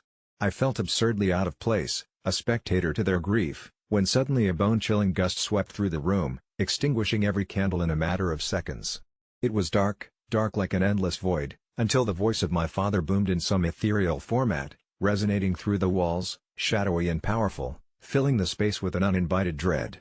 The words were a loop, a grainy echo of his demands, daring us to uphold the oath he had set forth, to bind ourselves anew as family, but I could see the fear in my siblings' eyes as they racked their brains trying to remember the steps to the ritual, the vision of our father looming large behind their eyelids. I couldn't take it anymore. Bolting upright, I shouted, "No! We're not doing this!" And I watched the look of sheer confusion morph into what almost felt like betrayal among them before I turned heel, storming out of the house. It felt like running from a nightmare that suddenly darkened the world outside, although guilt lingered heavily on my conscience, keeping me awake as my thoughts spiraled into overdrive. However, Even the weight of my defiance was eclipsed by a haunting revelation. My siblings felt the pull of a parent they never wanted to abandon, fixating on a past rife with their own dreams of redemption that could never be. Days turned into weeks without hearing from them, the distance widening as they delved deeper into the supernatural rabbit hole, and I stayed trapped in my mundane life, wrestling with guilt and anxiety, grappling with what I had dismissed, convinced that if I called them, they would either encourage or condemn, but both paths terrified me just the same. One evening, unable to bear it any longer, I reached out to one of my cousins, a family member who had estranged himself from the chaos of our heritage. To my surprise, he answered, voice trembling, revealing that he'd been dragged into the ritual as well. He recounted how my siblings had begun experiencing strange occurrences, objects moving on their own, unsettling shadows flitting just out of view, and increasingly vivid dreams of our father urging them to complete the ceremony. My heart raced as I realized I could no longer stand idly by while they spiraled deeper into our family's dark history, so I made a plan to confront them, one final time, bruised heart or not. On the night I returned to that haunted house, I felt the air thick with dread, every creak of the floorboards amplified like a heartbeat pounding in my ears. I found my siblings gathered again, eyes glazed over, as if in a trance, whispering incoherent chants while the room thrummed with a suffocating energy. I knew I had to disrupt whatever was infecting their minds, whatever beckoned them to this night's dark purpose. Without hesitation, I charged into the room and yelled, "Stop! He's not here. He can't help you." Instantly, the room froze, a frigid silence enveloped us, and I felt like I was looking into the cavernous darkness, searching for some trace of my father, when suddenly everything erupted into chaos. An otherworldly scream pierced my ears, and in that moment, from the depths of the shadows, a shape emerged. It felt foreign and familiar at once, a twisted visage of my father, the glow of anger radiating as he bore down on me with ferocity, arms reaching, fingers curling and clawing from another dimension that I never wanted to visit. My siblings shrieked, snapping out of their stupors, clawing back from the void, pleading with me to leave, but I reached for them, grabbing wrists, trying to pull them free from whatever allure the specter held. But it was too late. He bellowed a word I couldn't make out, and suddenly the walls closed in, everything spun, and I felt myself plummeting into darkness that swallowed me whole, consciousness flickering like the dying embers of a forsaken fire, and when I finally awoke, I was back in my own bed, the shadows of that night lingering round me, looming with questions. Had it been a nightmare? Had it been real? Panic swirled within as I tried to reach out to my siblings, but their phones were silent, their presence alarming, just a haunting echo in my mind. And each night after, I heard whispering, my father's last request threading through my sleep, reminding me that I had a decision to make, a choice to deny or embrace the legacy he left behind, a dark inheritance filled with hollowness and regret, forcing the truth that I was the only one left standing against the inevitable pull of corruption, wondering if maybe, just maybe, I was the true asshole in this twisted narrative after all. It all started with a glint in my father's eyes that wasn't there the night before. I remember the way the room felt ominous, the shadows seeming to stretch further than the walls themselves. Mom's face was pulled tight as if woven into a permanent scowl. She hadn't been the same since my brother went to college last fall. Their decision, they said, was years in the making, a cold calculation born from suspicion rather than truth. It's not easy to hear, at 17, that you've been more of a burden than a blessing, but I guess I should have seen it coming from the late-night arguments seeped through our thin walls. We care about you, but it's time you find your own path, my father justified with all the precision of a disinterested surgeon. Suddenly, the world outside our creaky old door, which I'd only ever seen as claustrophobic, peeled open, promising freedom yet cloaked with uncertainty. That night, I didn't bother arguing. I quietly packed the essentials, a few clothes, the faded yellowed photograph of my childhood dog, an old flashlight, as if I was camping instead of homeless. The dim street lights flickered with insincerity, but I felt an unexpected sense of liberation as I walked along the familiar road that had never seemed ready to welcome me before. You see, I grew up in Hollow Creek, a splotch of forgotten suburbia dotted with secrets that only dared to whisper after sunset. At the town's fringes lay the old Brackenwood Asylum, its silhouette carved against the skyline like a forgotten giant. Rumors of hauntings and madness clung to it in stubborn earnestness, yet it had always beckoned to me with the allure of the forbidden. Adrift and without a destination, I found myself standing before its rusted gates that creaked open invitingly, as if they had been waiting just for me. Inside, the air was thick with unspoken promises and the kind of quiet that buzzes with life just beneath the surface. The corridors wound like veins through the heart of the building, each step echoing with a symphony of forgotten voices and misplaced footsteps. My heart drummed a cacophonous beat against my ribs, but the fear I felt was almost exhilarating. Every shadow seemed to dance with intent, every gust of wind whispered my name with an intimacy that was unnerving yet strangely comforting. It didn't take long before I found others there, other souls cast out from the warmth of family, a ragtag community living in the skeleton of something that felt both alive and dead. "We're all confessions waiting to be heard," said Iris, a girl who seemed as fragile as the porcelain dolls left strewn in the asylum's upper ward. With her was Luke, an artist who painted his past in strokes of mistrust that colored the entire East Wing. And there was Sam, who claimed to be followed by his personal shadow, but we all had our own ghosts here. Together, we formed a family from the shards of our broken ones, each of us seeking solace in stories shared over candlelit vigils that staved off the oppressive darkness. It was in those moments that I learned the power of vulnerability, how fear can cement bonds stronger than blood. From the asylum's rooftop, I found a perch where the world below seemed both distant and achingly close, where hope rose like mist with the dawn. There, in the glow of the milky moonlight, we would tell tales that dared the night to challenge their veracity, of joy found in adversity, love discovered amidst chaos, but most of all, redemption in exile. The longer I stayed, the more the asylum transformed. What once was an echoing ruin became our fortress against the indifferent world. I found that being thrown out had granted me a freedom unimaginable, a chance to rewrite what it meant to belong, not of place, but of shared purpose. Perhaps it was curious irony that in the halls of madness I found sanity, cradled within our makeshift family of strangers. Sometimes, the past haunts me like cold fingertips brushing against my skin. I hear my father's voice questioning if they did the right thing, hear my mother's regret cloaked in silence, but this melancholy has been my greatest teacher. Weeks turned to months and strength grew from fragility, even as whispers from outside grew of new owners to reclaim the asylum ground.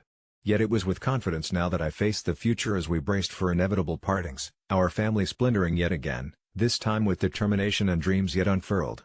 Walking away that final night, a buoyant warmth tucked into my heart like a treasure, I realized being cast out was indeed the best thing that could have happened. It was a beautiful, terrible act that thrust me into the wild and wonderful unknown, where I learned salvation sometimes wears the face of despair, and deliverance lies within the walls we build from dust and dreams. When I was a kid, "Everything will be okay" was my dad's mantra, a soothing melody that played through our home like the notes of an ancient lullaby. I believed it, wrapped myself in its promise like a blanket on a cold night. But childhood innocence is a fragile thing, much like glass that's beautiful yet perilous when shattered. The cracks began when my dad, once the robust pillar of my world, started to slump into himself, like a clock slowly winding down. It first manifested in the little things, missing tools around his workshop, forgotten names of old friends, but when he began confusing my birthday for my sister's, I knew something was terribly wrong. Despite the doctor's white coats and sterile reassurances, their words felt hollow, more for themselves than us. Early onset Alzheimer's. Dad's strong hands that built my treehouse now fumbled with the simplest tasks, shadows haunting the blue of his eyes. I moved back home, abandoning a nascent career, clutching onto threads of our past life, trying in vain to stitch together our unraveling continuity. "Will it get better?" he'd ask, his voice fragile as paper. "Of course, Dad," I'd lunge, hiding the tremor in my voice. But how could I confess? How do you tell the man who taught you bravery that the monster lurking under his bed wasn't one you could scare off with a flashlight? The worst part was the intermittent clarity, the moments where he'd look at me, really look, and whisper, "I'm slipping, sweetheart, aren't I?" I'd choke back the truth, forcing a smile, knowing denial was a privilege I couldn't afford. Every forgotten memory was like a funeral, mourning the loss of pieces of my dad while pretending life went on uninterrupted. Mom tried to maintain her stoic demeanor, yet I saw her falter, misplacing keys and burning dinner more often, as the reality of our situation flayed her sanity. I stepped up, or at least I tried to, cooking meals he forgot to eat, telling stories of our childhood he no longer remembered. The nightmares came next, taunting specters dragging him from sleep to waking confusion, leaving him breathless and me with another flammable reminder that no, nothing was okay. I started recording his better days, convinced that digital memories could survive what biology could not, but every time I watched them, the gaps in his presence echoed louder, a chilling void where affection used to reside. Then came the day I dreaded most, when my name slipped from his memory like sand through an hourglass. "Who are you?" he asked, the desperation in his eyes something my heart never imagined before. Masking my crumbling insides, I answered, "It's just me, Dad," as cheerfully as I could muster. It felt like betrayal, a deceit I willingly wrapped him in. The reality he deserved was beyond my courage to deliver. I fantasized about finding a miracle cure, something to rewrite the unyielding etchings of his diagnosis, but reality is an unforgiving teacher, and all I could do was stand silently beside him, holding onto his hands as desperately as I held onto memories. Now, as we prepare to admit him to a full-time care facility, a kind place with smiling nurses and pastel walls, I am tormented by guilt, the knowledge that I've prolonged the inevitable. As I helped him pack, folding clothes with care, he looked at me with fluid tears pooling in his gaze. "I used to hold you when you cried," he said, a fragile recollection that floored my very soul.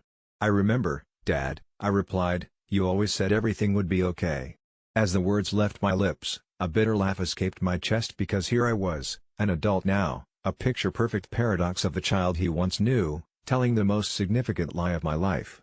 The absence of hope is insidious, burrowing deep, a thief of the sincerest kind. For the truth is, everything will not be okay, and I am terrified of the unknown darkness that awaits once he's gone, a finality to our shared lives. As they gently escorted him away, I lingered behind, clutching a family photo tightly, knowing that while his body might forget, his love will forever haunt the fragments of what remains of my heart. I never thought I'd find myself on a subreddit like r/no-sleep, sharing my darkest moment instead of light-hearted anecdotes or playful banter, but I'm writing this as a warning, hoping someone out there can learn from my mistake. It started last month when my husband, Mark, who had always been sweet but often lacked spontaneity, returned home with an entirely different demeanor. At first, it was disarming, the way he would greet me with an exaggerated enthusiasm, weaving an almost theatrical charm into his greetings, like someone who'd just discovered joy for the first time. "Honey.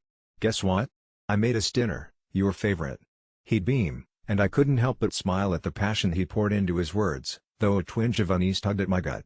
However, as the days wore on, this forcefully nice persona began to feel suffocating, as if he were trying too hard to mask something deeper, something darker. One evening, I walked into the living room only to find Mark rearranging the furniture, again, with that same eerie enthusiasm, much to my confusion. "It'll bring us closer. Don't you love it?" he asked, practically bouncing on his feet, but I felt the air thicken around him, a tension that was becoming all too familiar. I snapped, my voice slicing through the over-caffeinated excitement, "Why are you being so weird? I can't take this forced cheerfulness anymore." The moment those words left my mouth, a shadow fell over his face, and his grin faltered, but an unsettling stillness lingered after I'd yelled, as if the room had trapped us in a bubble of unspoken dread. He didn't respond, and instead, the next day, he enveloped me in a bubble of forced niceness, bringing me coffee and laying out plans for extravagant date nights, all while hitting that same ominous enthusiasm that made my skin crawl. I began to notice other things, his phone that had been glued to his hand, the way he occasionally stood too still, as if listening for something just beyond the edge of hearing, and the shadows under his eyes that deepened with every passing day. I couldn't shake the feeling that this was not my husband, this was a puppet, and I was slowly becoming his marionette. My anxiety spiked, and I started pulling my phone out at night, digging through the depths of r/no-sleep, searching for tales of possession or supernatural forces, questioning if Mark had been replaced or if I had. Then, one night, while he was taking a shower, I stumbled across a journal tucked away in the back of our closet, hidden under an avalanche of winter clothes. It was his, and flipping through the pages filled me with dread. The writing was frantic, scratched out in messy handwriting, detailing how he'd felt trapped under the weight of my expectations, how he'd wished he could be the partner I wanted, almost as if he had sacrificed a piece of his soul to make me happy. My heart sank as I realized what this forcefully nice behavior truly was, a warped attempt to fulfill those desires chronicled in the barely legible pages. That revelation shattered something within me. Half of me wanted to rage against the expectations I never imposed, while the other half echoed back to his words, "I just want to be what you need." It was that night, after tossing and turning in bed, that I awoke to hear him talking softly to himself in the dark. I leaned against the wall, straining to catch every word, my breath hitching in my throat. "If I can just make her happy," he murmured, "then it'll all be worth it. I'll just keep trying." A chill threaded through my spine, and I felt a surge of anger against the night nurse in those tales I read, the one who, in their desperation to care for others, lost their own identity along the way, as if abandoning pieces of themselves in the name of happiness. Unable to bear the weight of it anymore, I confronted him the following morning, bursting into the kitchen like an arrow shot from a taut bowstring, demanding to know what he was so afraid of, what had changed him into this caricature of himself. His entire expression faltered for a moment, brows furrowing deeply before that mask snapped back into place, harder and more joyful than ever. I'm just being the best husband I can be. I want you to smile. The realization hit me harder than any love confrontation. He was losing himself inside this warped version of niceness, unable to grasp that true love isn't always built on a foundation of performance. Just as tears pricked my eyes, his smile cracked into an unfamiliar expression, something almost sad, and I recognized that beneath the surface, there lay a darkness I was only beginning to graze. "You'll understand soon," he whispered, a low vibration that echoed through the sunny kitchen, sending the silverware rattling as if the universe itself was bracing itself for impending catastrophe.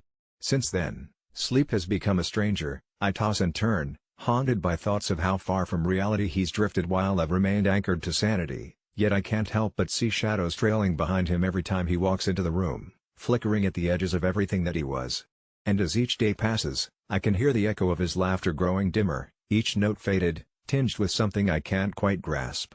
So here I sit, fingers trembling above the keyboard, an unwitting participant trapped in a dance that began as pure intent but has evolved into something grotesque, an echo of my fear winding in and out of the ordinary, and all I want is to swaddle him in reality's embrace while holding on to my own sanity.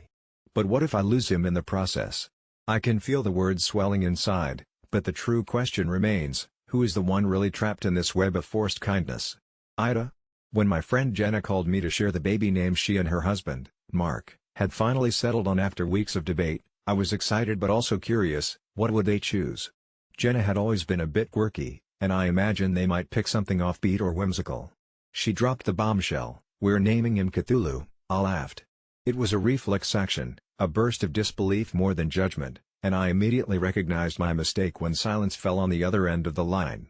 Jenna's initial excitement faltered into a murmur of hurt, and it dawned on me that this might not just be a name but a deep-seated belief that had become part of their identity and their hopes for this baby.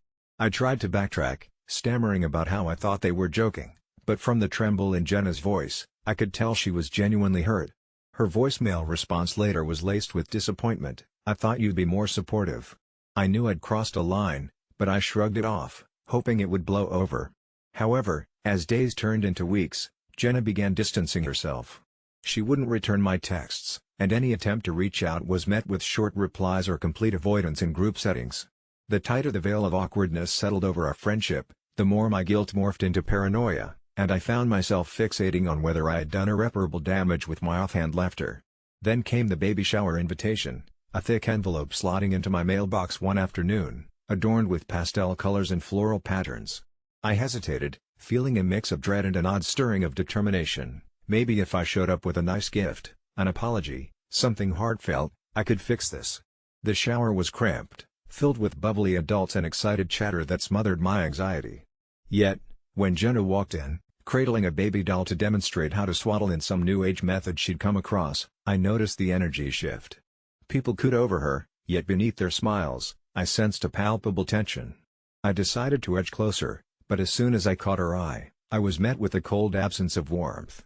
I handed her the gift, a plush monster named Lovecraft, and despite my better judgment, I said, "Do you think Cthulhu will appreciate his monster?" To my horror, Jenna's face blanched, and the laughter of nearby guests faded into a low murmur. Mark interjected defensively, and it hit me then, they were the only ones who found the name innocent. I excused myself under the guise of needing fresh air, the weight of embarrassment thrumming in my chest, and when I stepped outside, the sun felt blinding hot. I was coiling in guilt and grief for what I feared I had lost, when suddenly, my phone buzzed, a text from Jenna, "Is it too late to ask for a name change?" I chuckled strangely, half-heartedly crafting a reply, but it hit me that she might have been serious. Someone behind me cleared their throat, and I turned sharply to see a woman with dark rings under her eyes, wearing a green dress that blended eerily with the foliage. "Maybe she's onto something," she whispered, her voice barely audible above the birds chirping. "Naming a child is like welcoming a spirit into your house, it can invite things you can't control." The casual air of the garden turned suffocating, the woman inching closer, eyes much too glassy to be considered sane. I blinked rapidly, trying to shake off the chill creeping up my spine, and shoved my phone back into my pocket. Whispers from the party faded, the laughter morphed into something sinister, and someone somewhere started humming a haunting melody. I backed away slowly, trying to maintain composure, when I felt her fingers touch my arm, sending a jolt of ice through me. "You don't understand the weight of a name," She insisted, "Our children are reflections of cosmic truths, not just things to put on a birth certificate." Panic ignited within me as I pried her fingers away and hurried back inside. Jenna caught my eye again, and her expression was unsettling. Did she look wistful? I dodged past people, and just as I was about to bolt, Mark stepped in front of me. "What's going on? You okay?"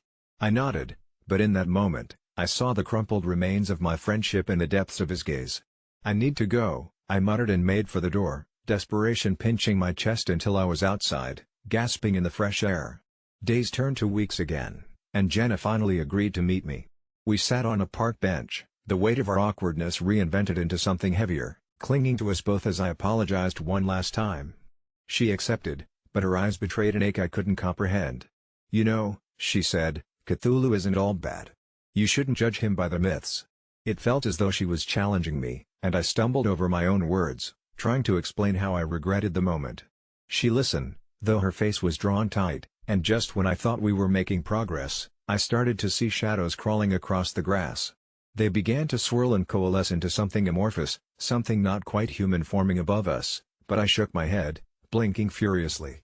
I hadn't slept right, surely my mind was playing tricks on me. I looked back at Jenna, who seemed unfazed, staring at the shadows with an odd sense of curiosity. "You see it too, right?" I asked, panicking. But she smiled a strange smile. "Don't worry, it's just a baby's shadow." I stumbled back against the bench, horror dawning on me, my laughter from weeks ago ringing like a funeral bell.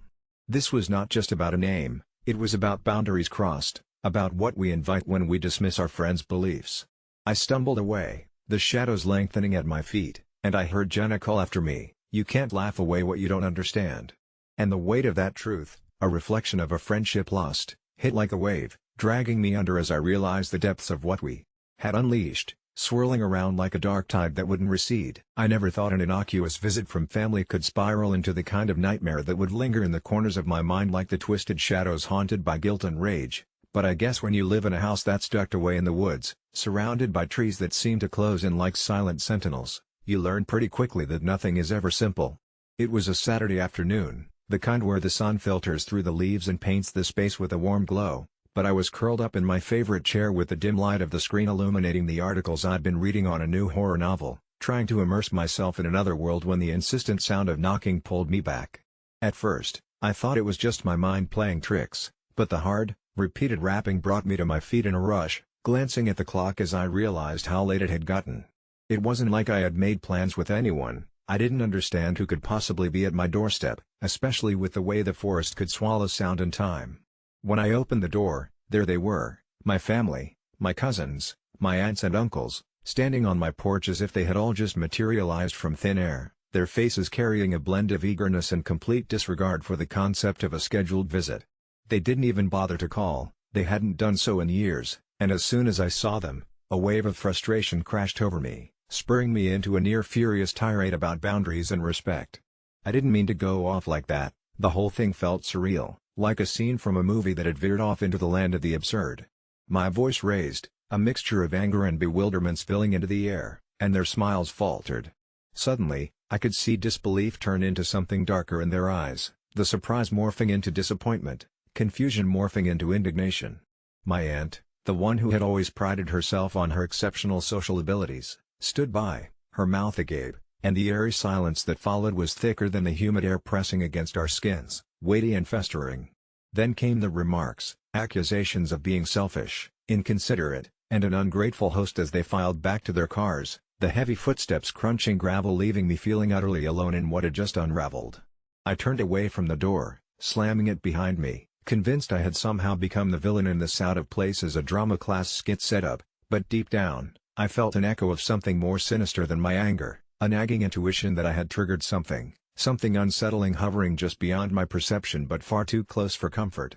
That night, I tried to shake off the encounter, burying myself in the pages of my book, but every word felt like a stone lodged in my throat and sleep evaded me, my mind racing with thoughts of how I'd overreacted, how every knock echoed in me like a promise of retribution. The darkness around my home seemed to thicken, growing dense and heavy, and I swore I could hear whispers from the woods outside, layering on the feeling that I was being watched, scrutinized, even judged. I know it sounds irrational, but over the next few days things took a turn, I began to notice little changes, my belongings not where I left them, odd sounds in the middle of the night, the clock ticking slightly out of sync. I shrugged it off as paranoia until I went downstairs one morning to find my kitchen completely warped, all the dishes stacked precariously, as if someone had taken malicious pleasure in rearranging my life while I slept, and the notion of anger transformed into something darker as I stood surrounded by the remnants of my own sanity. The news came later, just as I was finally pushing myself to breathe through the lack of light hanging over me. My cousin's car had run off the road due to what they initially termed an accident, the kind of headline that sends shockwaves through even the most fractured families, and when they asked me to come to the hospital, my gut twisted in knots that felt more like a warning than a reflection of sorrow. I descended into a spiral of dread, plagued by the sense that my anger had somehow summoned an ominous force in retaliation for my outburst.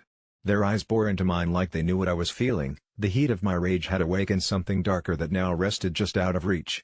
Everyday life felt surreal, the laughter of my nieces and nephews replaced by a haunting silence that gnawed at my soul with every passing moment. The night after the funeral, I sat in silence, living in the shadows of my choices, and the idea that I had somehow cursed my family settled over me like frost creeping across the meadow, chilling me to the bone. At around 2 a.m., as if answering a call to awaken my guilt, the doorbell rang again, the sound echoing disconcertingly in the stillness of the night. I almost ignored it. Ghosts roamed the corners of my mind and I felt unbalanced, but curiosity tugged at me, edging me closer to the threshold. When I finally opened the door, there they stood again, my family, a ghastly tableau of pale faces and sunken eyes, their mouths stretched into smiles that didn't reach their eyes, and something about them felt crooked, warped like the wood of an old tree, their skin white and translucent beneath the moonlight. I should have shut the door and run, but something inexplicable drew me in. Their murmurs slithered around me as they stepped over the threshold, and despite their familiar features, the essence of who they had been felt hollow, replaced with an unshakable dread. They gathered around me, chanting softly, and suddenly I recalled the folklore my grandmother used to share, the stories about those who crossed into the other world never returned whole, and horror gripped me as the realization flooded in that it was too late. They weren't here for a visit, they brought with them a message, and in my uninvited rage, I had angered the strings of fate, twisted them so tightly that they were fraying, unraveling before my eyes.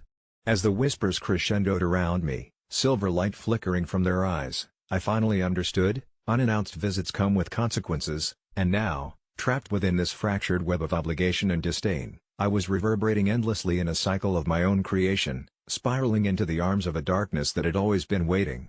When I was 17, I thought I had seen it all, or at least enough to feel jaded about the world, but nothing could prepare me for the summer night 3 years ago when I witnessed something so NSFW in public that it left an imprint on my memory that to this day, I can't shake off. It all started innocently enough. I was hanging out with a couple of friends in the park, our laughter echoing in the stillness, the distant sounds of cicadas providing a serenade as dusk sank deeper into night. The park was a patchwork of shadows and the occasional flicker of a streetlight, offering just enough illumination for us to navigate our way toward the small clearing where bonfires sometimes sparked youth-driven debauchery. We had decided to stick to canned sodas and chips, not wanting to deal with parents' wrath over any questionable choices, but as we wandered deeper, we stumbled upon a different kind of gathering. Small clusters of people congregated in little pockets of light, each seeming to be lost in their own party. Curiosity led us to a gently sloping hill overlooking a secluded section where the glow of flickering candles seemed to pulse with a strange allure. What we hadn't anticipated was that our innocent exploration would plunge us headlong into an adult tableau of reckless abandon. From my vantage point, I could see a couple, clearly intoxicated, swaying as they danced under the ill-defined direction of rhythmic music spilling out of a nearby speaker. They were lost in each other, oblivious to everyone around them until they weren't, the girl's laughter rising up as the boy pulled her closer. But things took a turn when they began to kiss with a ferocity that felt like it might ignite the very air around them. I remember exchanging glances with my friends, half excited, half horrified, as the realization dawned on us that we were about to witness something deeply NSFW. The atmosphere danced with heat, a mix of alcohol and what I could only describe as youthful desire, and then, without warning, one thing became too apparent: they weren't just dancing anymore, and privacy faded into a forgotten concept. My heart raced as I watched through the veil of trees, paralyzed by a blend of shock and morbid fascination as their hands roamed freely, ignited by an uninhibited passion that seemed nearly contagious. There was something undeniably thrilling about this audacity, and yet a chilling dread crawled into my stomach. It felt wrong somehow, an invasion of intimacy meant for a different time and place. My friends began to giggle, an awkward energy rippling through us, unsure of whether to look away or lean closer. Just then, another figure emerged from the darkness. A woman in a long flowing dress approached the couple, her movements ethereal, almost otherworldly. She was beautiful in a way that seemed almost supernatural, her long hair flowing like spilled ink against the backdrop of flickering lights. I leaned closer, drawn to her aura. She was offsetting, yet captivating. She wandered through the throng with a purpose, her presence commanding attention as she stepped into their space, undeterred by the raucousness that surrounded us. The couple, intoxicated both by drink and desire, finally noticed her, and what followed was surreal. Without a hint of hesitation, they invited her into their embrace as though they had known her forever. What unfolded next felt like a fever dream. They began to move as one, 3 bodies entwined under the yawning sky, limbs embracing the chaos as they shed the last slivers of decorum. My friends and I were silent now, the weight of our shock heavy in the air, as they pulled one another to the ground beneath them. The girl's gasps seemed to punctuate the night, and I felt the world slip away, drifting into an unreal sense of voyeurism that none of us had bargained for. But as the trio's movements grew frantic, what had felt like wild spontaneity took on a darker tone. The woman's laughter changed, an unsettling quality weaving through it, an echo of something that made the hair on the back of my neck stand on end. I could see it in the way she moved, fluid yet slightly predatory, like a ghost flitting through shadows, and I felt a chill creep under my skin as I understood this was no mere flirtation. As we watched, it became increasingly clear that she was not just part of their twisted game. She was the conductor of a symphony tuned to fear and longing. I remember the sound, guttural breaths and moans mingling with the whispers of the trees, creating a tapestry woven of intoxicating danger. Suddenly, she paused, her gaze darting to our direction, and we froze, paralyzed by her piercing stare. In that instant, I felt a connection, a recognition that she saw us. Her smile was wide but unnerving, a Cheshire grin that seemed to promise unspeakable things lurking beneath that beautiful exterior. My heart crashed in my chest as I instinctively took a step back, urging my friends to follow suit, but it was too late. The moment we moved, she turned back to the couple, an almost predatory glee dancing in her features, as if our fear fueled her. The next few moments unraveled as if time became fluid. Without warning, she lunged, and the madness that ensued was nothing short of chaos. In an instant, screams replaced moans, and the couple scrambled to their feet, confusion etched on their faces. My friends and I turned on our heels and ran, adrenaline surging as we dashed back to the safety of the trees, the muffled gasps of disbelief ringing behind us, playing a dissonant tune against my racing heart. I only dared to look back once, and what I saw etched itself into my mind: the woman, standing tall like a specter, the couple frantically retreating from her grasp. Shadows swallowed them one after another as the darkness enveloped them whole. I don't know how far we ran before collapsing onto a patch of grass, breathless and trembling, the echoes of what we'd witnessed pressing down hard on my chest. We spent the rest of the night in a frenzy of hushed conversations, a pact forged in horror as we shared our disbelief, each detail morphing into a nightmarish caricature of what we thought we'd understood. Since that night, I've tried to convince myself it was just a fluke, a bizarre event distorting our reality, something bound to happen when alcohol blended with youth and freedom. Yet embrace that notion at my core was the gnawing understanding that some wild things are drawn toward public spaces, shadows lurking between the intoxicating glimmers of life. I haven't returned to that park, nor have I revisited the friends who were with me. I can't help but feel like the woman is still watching, her smile evoking promises and dark allure intertwined, challenging me to look back and remember the dance beneath the stars, the thrill that smelled faintly of danger, and the haunting reminder that some sights are better left unseen. I never thought a simple case of misplaced keys could lead to such a nightmare, but when I found myself locked out of my own house, my mind began to descend into a panic that seemed to spiral out of control. It was a Saturday morning, and my husband, Tom, had left for work an hour earlier, not realizing I'd planned to spend the day cleaning out the attic. I had just stepped out to grab the trash bag when I inadvertently slammed the door shut behind me, leaving my keys resting innocently on the kitchen counter. I could hear the cat scratching at the door, desperate to be let out. My heart thumped heavily as I stood there, contemplating what to do. I could call a locksmith, but the thought of paying an exorbitant fee just to gain entry for my cleaning supplies made me hesitate. Instead, I decided to call Tom. "Hey, I know you're at work, but I locked myself out. Can you come back and bring me the keys?" I imagined him rolling his eyes, the foreshadowing of an unnecessarily dramatic response. I fully expected him to retort about my tendency to be careless, but he surprised me. "Okay, I'll be there as soon as I can. Just, don't panic." He must have sensed the edge of desperation creeping into my voice, so I waited, pacing the porch, listening to the wind rustle through the trees, trying not to obsess over how long it would take him to arrive. As I waited, those minutes morphed into a strange surreal haze, blurring the line between anticipation and anxiety. I thought I saw movement from the corner of my eye, just a shadow slipping down the neighboring fence. It was then that a chill ran down my spine, and I couldn't shake the feeling that I was not alone. Dismissing it as paranoia, I concentrated on my phone screen, refreshing my social media feed. The tiny moments of distraction were shattered when, out of the blue, my neighbor, Mrs. Connors, appeared on her porch, a concerned look etched across her face. "Honey, are you all right? You look a bit ill." It struck me as odd that she'd emerged just as I was locked out. After exchanging pleasantries, I wished she would just go back inside. I was growing increasingly anxious, yearning for Tom to hurry back and alleviate this bizarre tension. Just then, I caught sight of a strange figure pacing at the far end of the street, a form hunched and shrouded in darkness, devoid of detail yet brimming with foreboding energy. The more I stared, the more I noticed the way it seemed to sway and shift, trying to avoid the gaze of anyone it might encounter. I turned my eyes back to my phone, focusing hard on the realization that waiting is what I was going to do, and there was nothing more to it. But when the minutes wore on, ticked past agonizingly slow, I began to hear whispered voices etched into the air surrounding me. They were faint at first, blending seamlessly into the rustling leaves, but soon they morphed into distinct words that slammed into my consciousness. "We can help you," they hissed. "Come outside." The tangible reality of my day, the cat's mew, the rustling leaves, the sun's warm embrace, morphed into something grotesque. My heart raced, pounding in my throat, threatening to spill out as my survival instinct kicked in. Fear gripped my throat as I glanced around. The street was empty now, Mrs. Connors had vanished, the strange figure was gone. I felt isolated, the oppressive silence weighing heavier on me.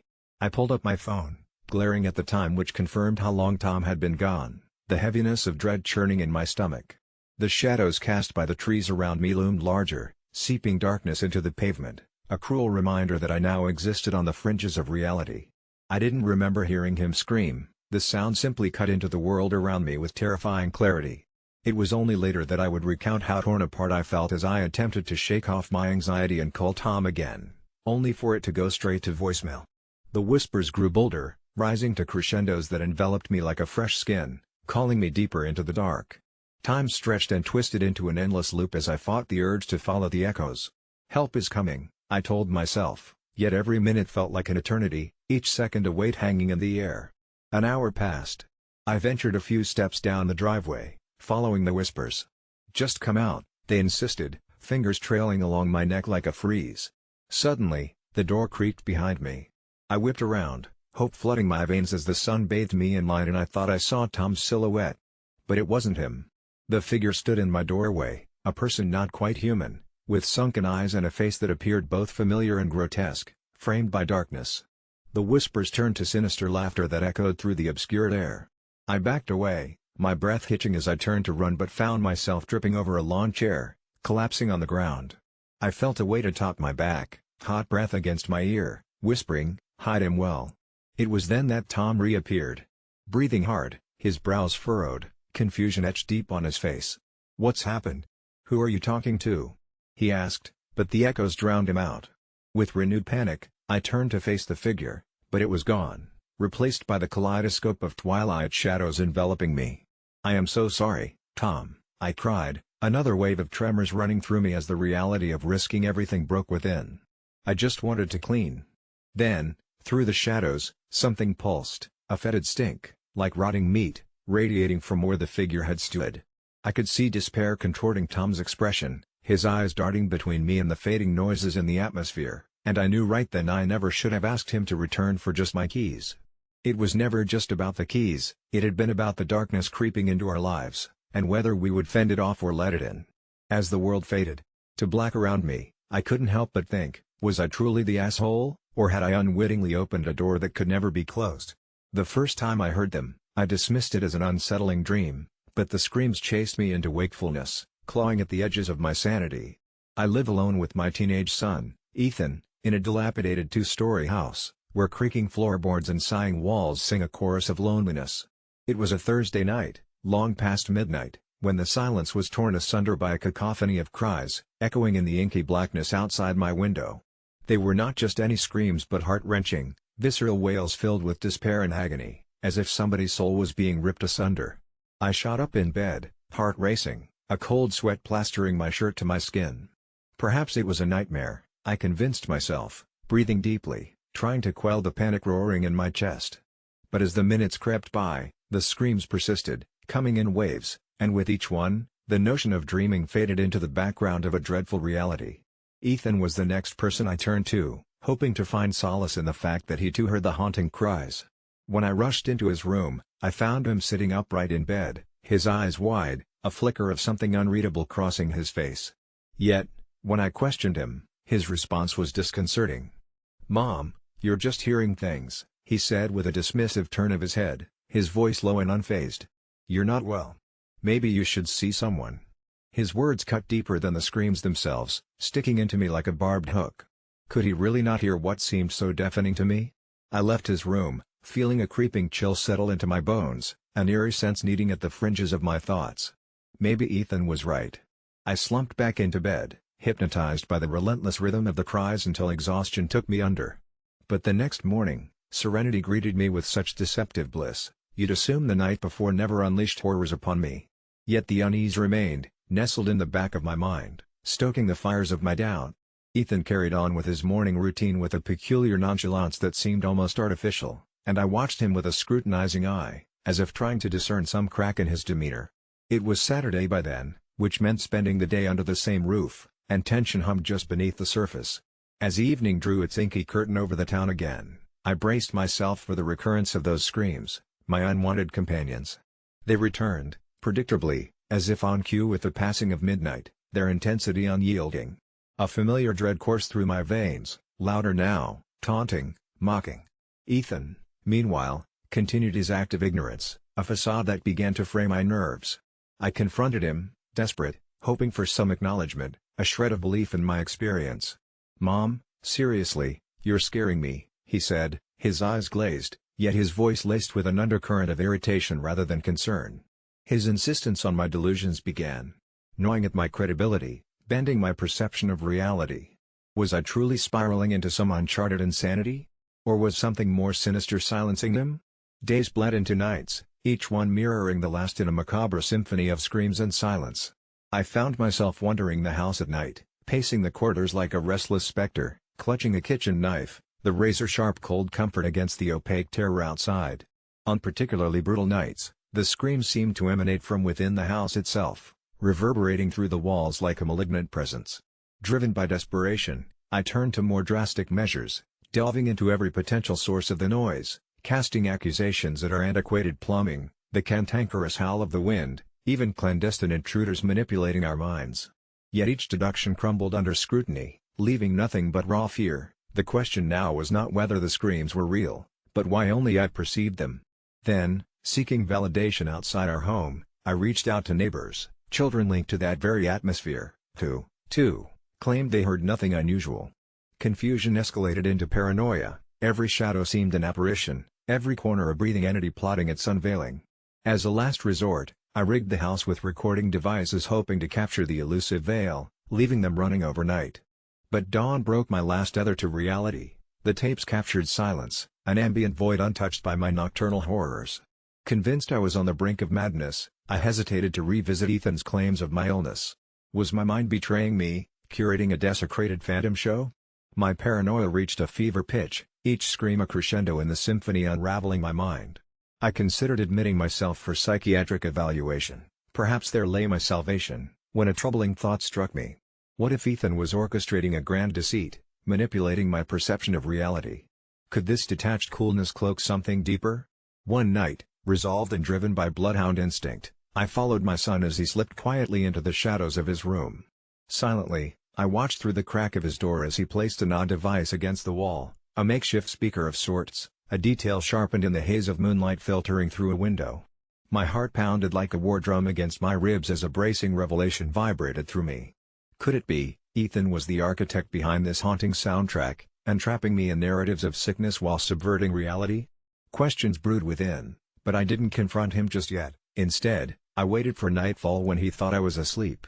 That Saturday, as the clock approached midnight, I snuck into his room, prepared to witness whatever sick game he waged.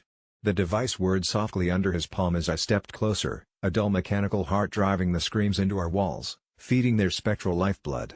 "Ethan," I whispered, and his body jerked in acknowledgement, the device slipping, crashing into silence. The raw shock on his face reflected the madness simmering within the walls of our house, a betrayal that transcended mere explanation. Everything I knew twisted in an instant, a kaleidoscope world fragmented, and the promise of sanity dangled beyond reach. My son's eyes conveyed fear, malice, or perhaps a protectiveness that did not align with the reality I'd constructed. "Why?" I croaked, a plea for comprehension, a question expecting nothing more than confession. Breathing heavily, Ethan whispered, "I wish you didn't force me to this, Mom. You don't realize how sick you are. I'm trying to help." With those words, my universe collapsed. The madness was not just external but coursed within, his reality casting doubt on mine. Was this his attempt at obliterating illusions I had spun? The boundary between truth and deception dissolved, and I found myself alone in unescapable labyrinths of conviction and delusion. Perhaps the screams weren't a figment of the physical world but manifestations meant to cure me in some brutal, uncharted therapy. I stumbled back into my room, the device. Ethan's revelation continued casting shadows long after the screams ceased. As I lay in the dark, there was no solace, only a growing awareness that the screams, whether brought on through deception or disturbance, were a clarion call upon my very soul, signaling that beneath this veneer of normalcy, something far more unhinged awaited its turn. Growing up, I always believed I struck gold with my adoptive family. From day one, they were incredibly welcoming, offering me more warmth and love than I ever anticipated in my wildest dreams. My new parents, Lynn and Richard, seemed the epitome of generosity and kindness. They had this sprawling old house packed with character, creepy in some ways with its long corridors and creaky floors but charming all the same. Each day blended into a series of golden moments, a laughter-laced life I had never thought possible when bouncing around foster homes. That is until the small inconsistencies began to scrape at the edges of my idyllic world. One day, I overheard a whisper between Lynn and Richard, a mention of keeping it away from her, and though the pragmatic side of my brain tried to brush it off, curiosity gnawed at my gut. They carried dark circles under their eyes, as if plagued by sleepless nights, but their smiles were never waned. Don't even get me started on the basement. The door was always bolted shut, a silent sentinel of secrecy I was instructed to stay away from. My investigations were fueled when I found a picture of a girl, eerily similar to me, nestled inside a dusty, forgotten drawer. She had my eyes, my nose, but her face was one of desperate fear. One day, when my parents were out, I braved the creaky stairs to the basement with the borrowed set of keys. Nearly tumbling with my heart pounding in overdrive, I pushed the door open, expecting to find something banal. What I discovered were walls lined with my photos, every milestone and mundane moment documented methodically like some parental obsession. Yet, there were also photos of another girl as well, the one in the picture upstairs, and her presence was an ice-cold slap to my face. There were scribbles by Richard's shaky hand, "Keep them safe. They must never know." The same fate. As I scoured through stacks of outdated newspapers, horror trickled in. Every article spoke of unresolved disappearances, children who had vanished without a trace, eerily timed around when Richard and Lynn had moved through various towns. It was becoming too much to bear. I ran upstairs determined to confront them. When they came home, I demanded answers, my voice trembling with gathered courage. Unflinching, they exchanged glances filled with a mixture of dread and sorrow I hadn't seen before. "We took you in to protect you," Richard whispered, his voice cracking. They revealed a tale too bizarre to believe, how they were custodians of some ancient curse, bound to keep lost children from being swallowed by whatever shadowy force targeted kids who had no family to care for them, a protector across generations. The girl from the photographs was Lynn's younger sister, taken just before Lynn knew the secret, leaving a lost-shaped ghost that they promised never to see again, not if they could help it. That's why they moved so often, why the basement held frantic memories instead of gifts of affection. They were holding danger at bay, a sinister whisper on the edge of my existence, by crafting not just any family, but a shield. It's rooted in an old pact made under a moonlit sky, a ritual now passed into legend where each adopted child brought with them a key to survival that adults alone could not unlock. Something in the back of my mind scoffed at the elaborate story spun in front of me, yet the earnest fear of my parents, the rawness of their urgency, convinced me they believed it. What choice did I have but to include their fears into my reality, even if it meant living with a match lit under a wick of chilling suspense. I still sleep uneasily, the elements of disbelief still warring in my mind, but more aware now that some things can't be seen nor rationalized, that love sometimes wears an unlikely face, shielded by shadows we might never understand. Yet again, every creak the house makes runs chills down my spine in the ominous silence that often falls after dusk. I swore I heard children's laughter last night, just faintly, as if carried by the wind through the old gables. Richard and Lynn insist it's just the wind, but I catch them casting nervous glances towards the bolted basement door, as if wondering if they truly are the masters of what they've taken on or merely players in a cosmic theater of dread.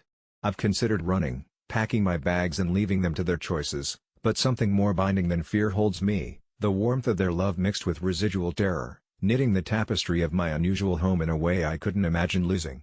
My adoptive family, my very Cajun sanctuary, as complex as the stories they wove and the otherworldly intentions they trust.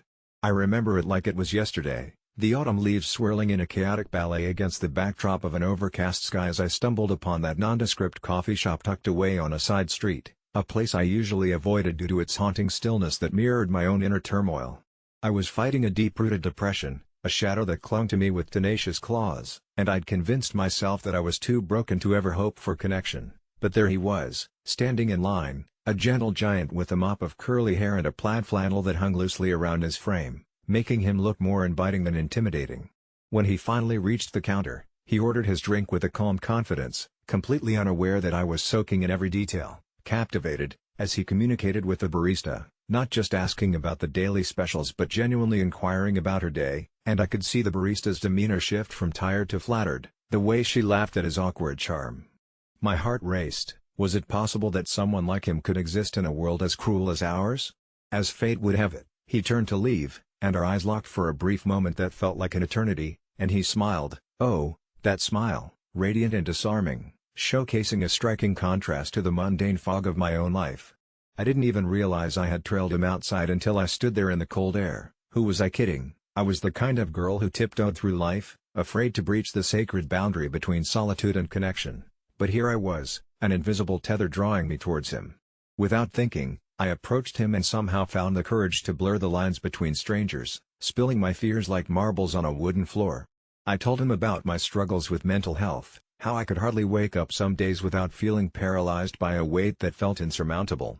I expected ridicule or quick dismissal, but he just listened, studying me with those warm, hazel eyes that seemed to understand too much, yet somehow not enough.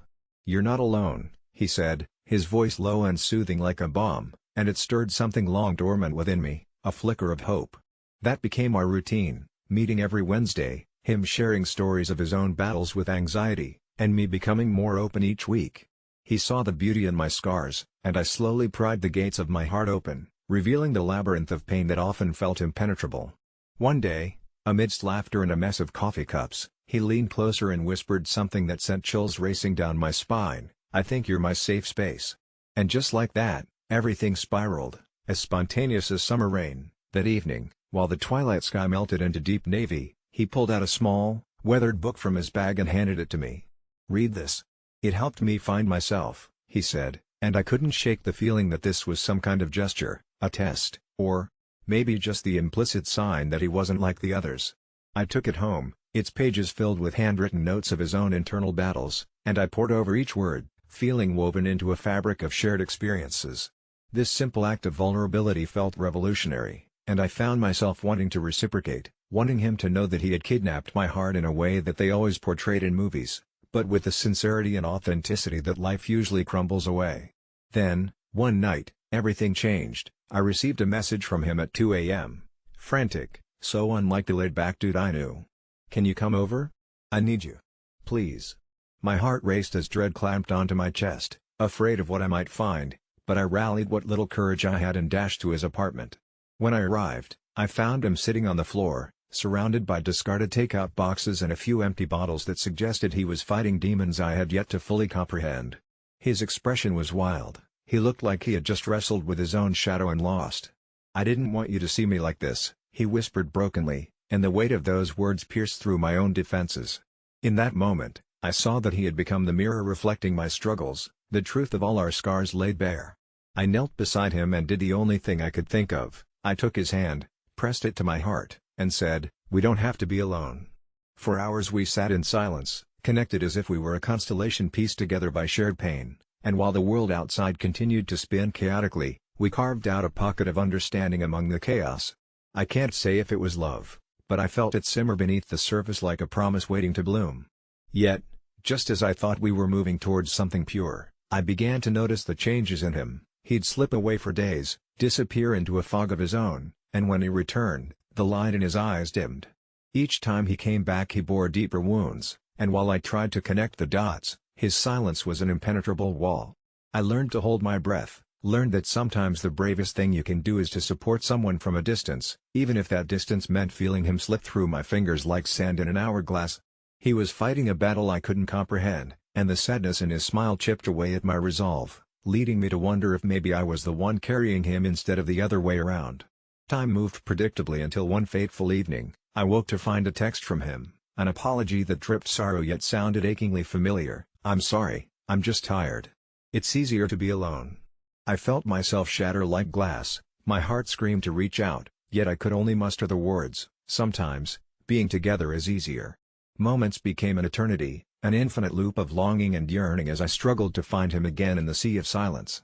Finally, I decided I would break down the dam. I'd storm his fortress and simply show up at his door, only to find it ajar, a soft glow spilling into the hallway from the dim kitchen where I hesitantly stepped in, calling his name out softly, feeling dread gnaw at the edges of my resolve. And then, there it was, this oppressive stillness after a storm, the kind nobody learns to recognize until you're already too deep in the eye of it. I saw his silhouette against the wall, an eerie shadow that loomed larger than life. All the air fled my lungs when I stepped closer, frantically searching for clarity in the room, only to find his body lifeless, sprawled on the floor in a mess of pills and shattered dreams, the light of that once vibrant spirit extinguished forever. I sank to my knees, a scream clawing its way up my throat, and the overwhelming tide of grief crashed over me like waves of salt water, and in that moment, I understood the heavy burden of being different, of feeling deeply, and of the immense distance between connection and loneliness.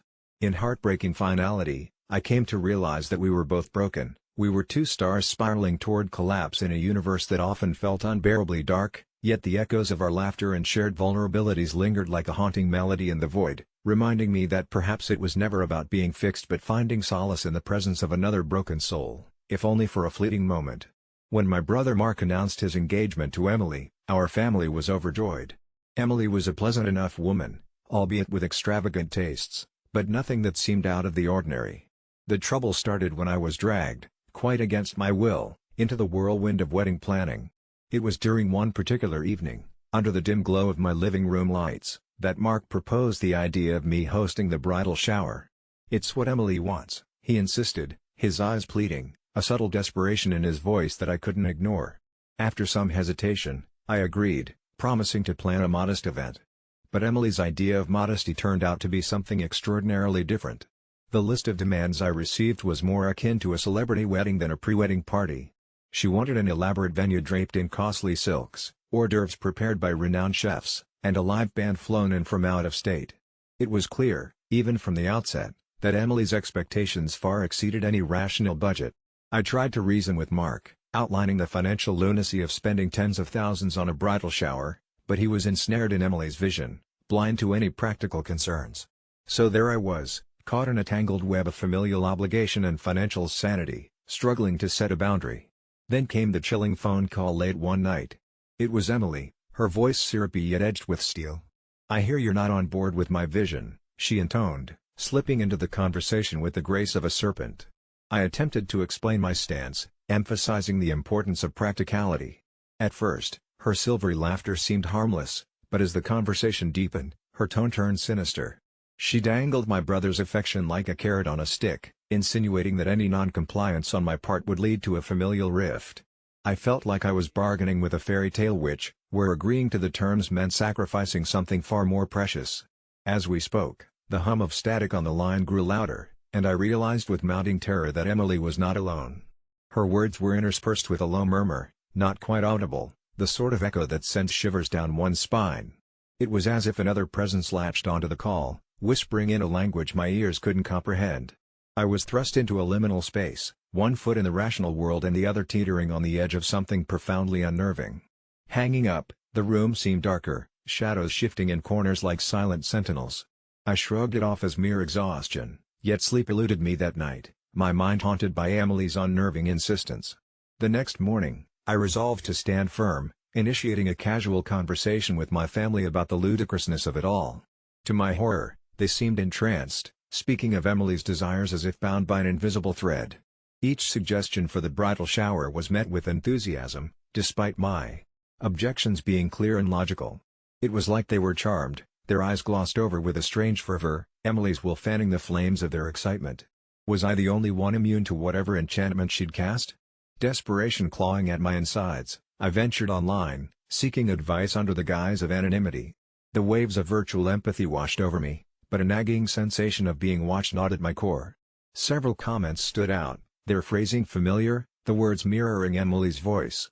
Paranoia took root, whispering that she had threads reaching into the digital ether, manipulating perceptions even online.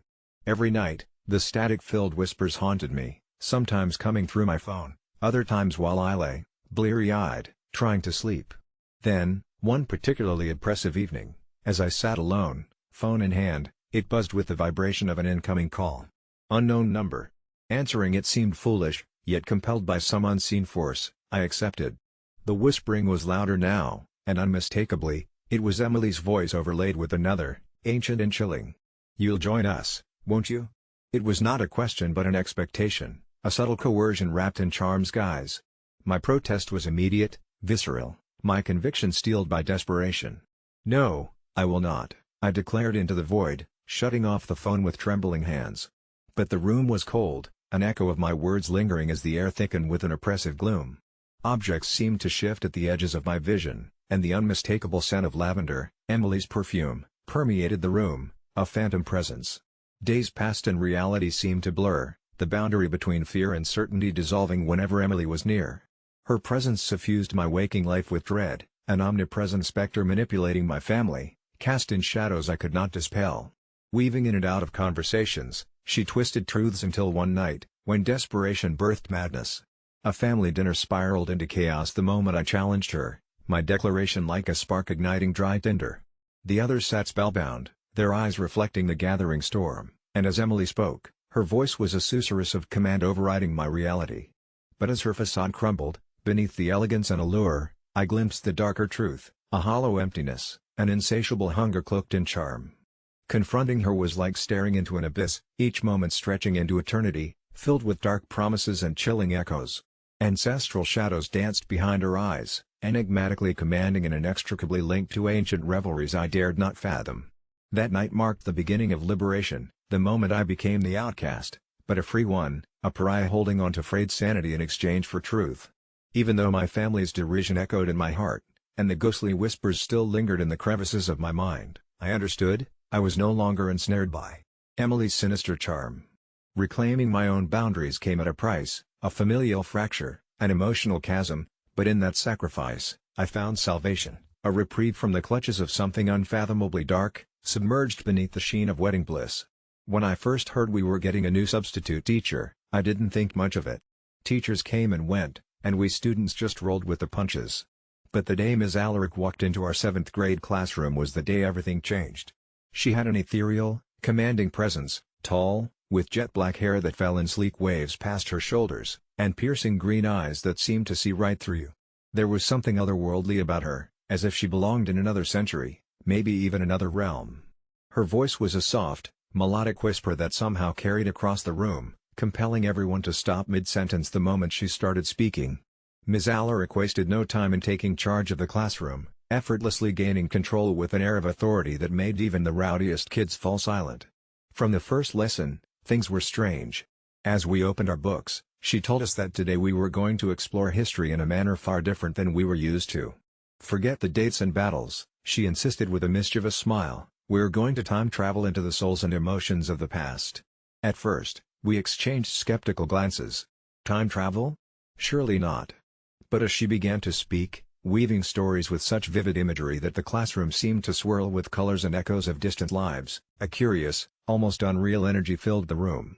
I felt a jolt of fear when she directed her gaze at me, demanding I tell her what I saw beyond the dusty old facts.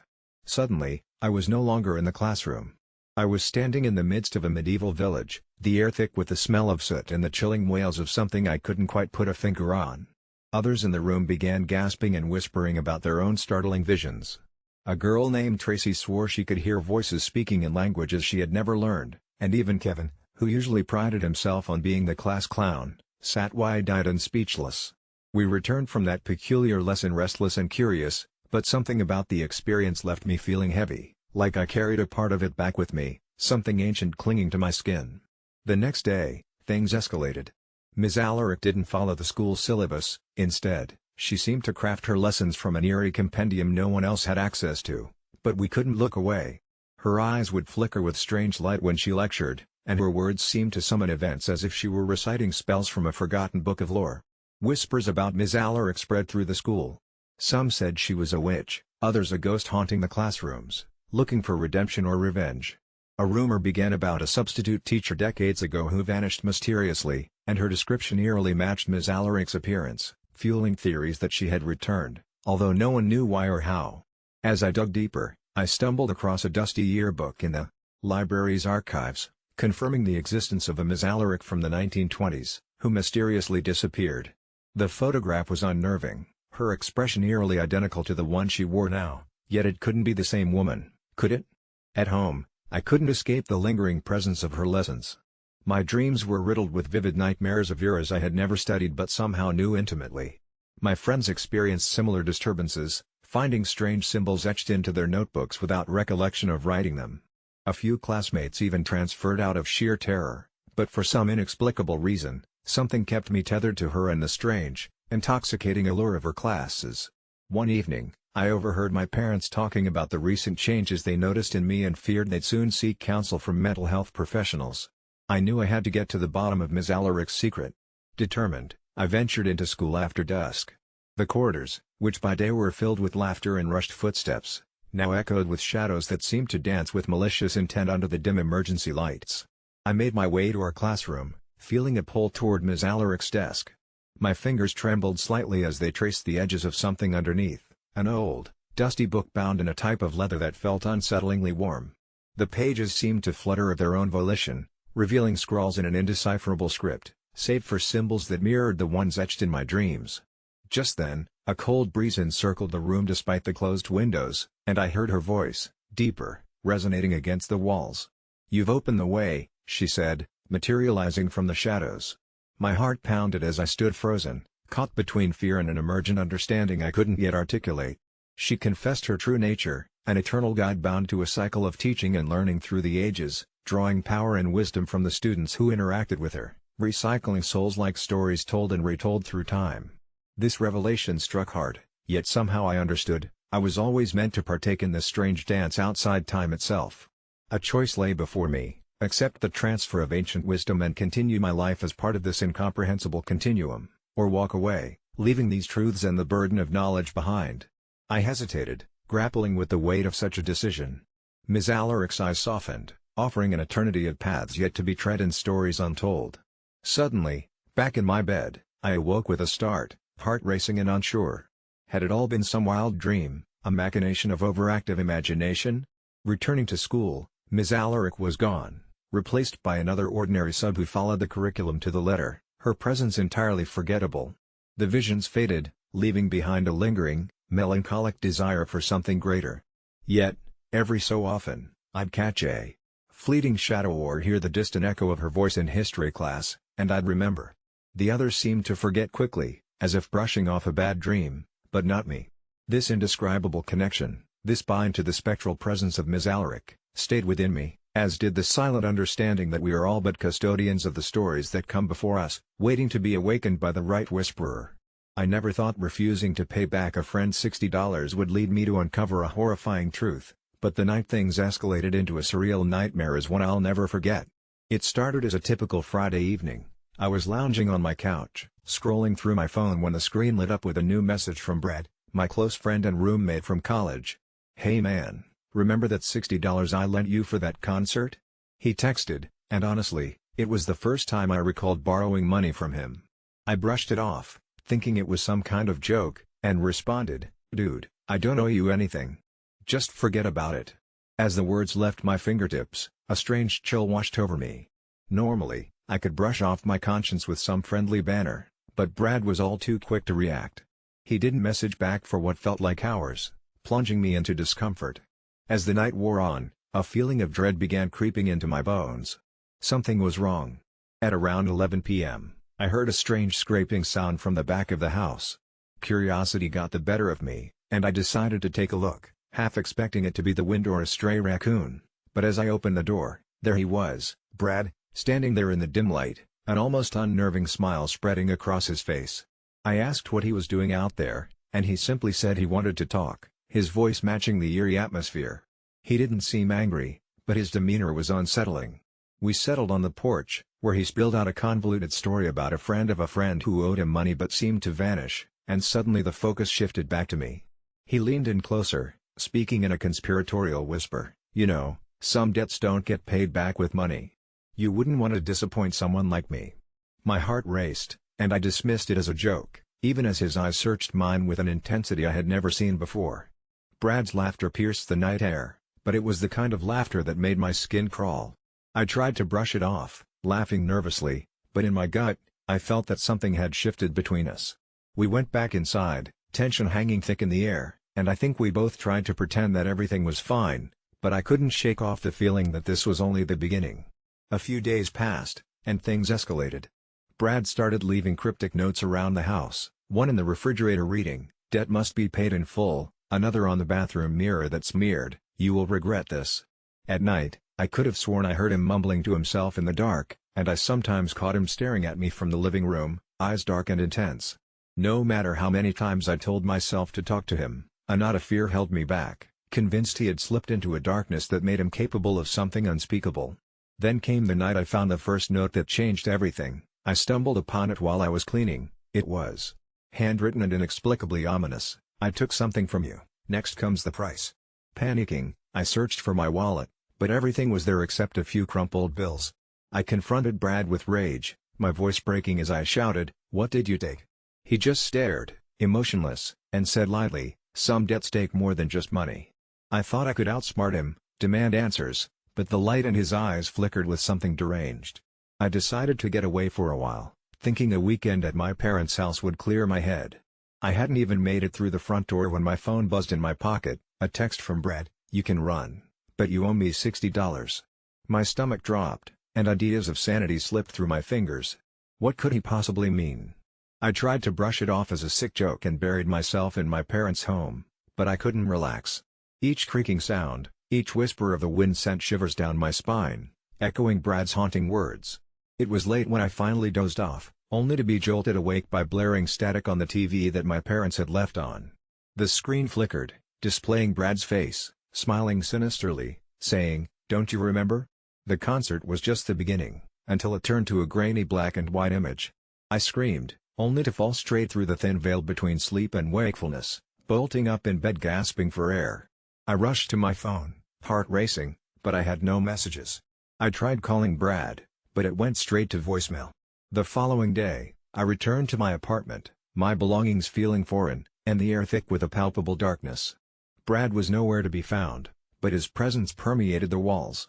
Hours later, just as I settled in my unease, I found it, a neatly wrapped package on the coffee table with my name written in the same handwriting from the notes. I opened it, heart pounding, and found a simple envelope. Inside was a single slip of paper, my $50 bill from the concert. Flipping it over, the words "That's not the price" laughed back at me. The fear that gripped me made it impossible to breathe. I knew something had gone horribly wrong, that refusing to pay him had turned into something dark, but I desperately tried to convince myself that it was all a wild delusion, my mind spinning. As night fell, I tried to rationalize everything. Maybe I could talk to him, get to the bottom of this madness, but deep down, I knew there was no talking to a person who had vanished into the abyss of their own making. I fell asleep on the couch, exhaustion claiming me, but I woke up to the strangest sound, a tapping coming from the window. My vision blurred with sleep as I turned to see Brad standing outside, but he wasn't smiling this time, his face was a mask of anger, eyes wide with something unfathomable. "You think I can't get what I'm owed?" He spat, the aura around him shifting from friend to predator in an instant. I could hear my heart thundering in my ears. "Brad, let's talk about this. I'll pay you back," I shouted, voice trembling. He just laughed softly. "It's not about the money."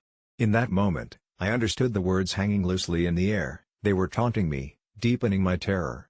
Something in him had broken, and I had pushed him to the edge.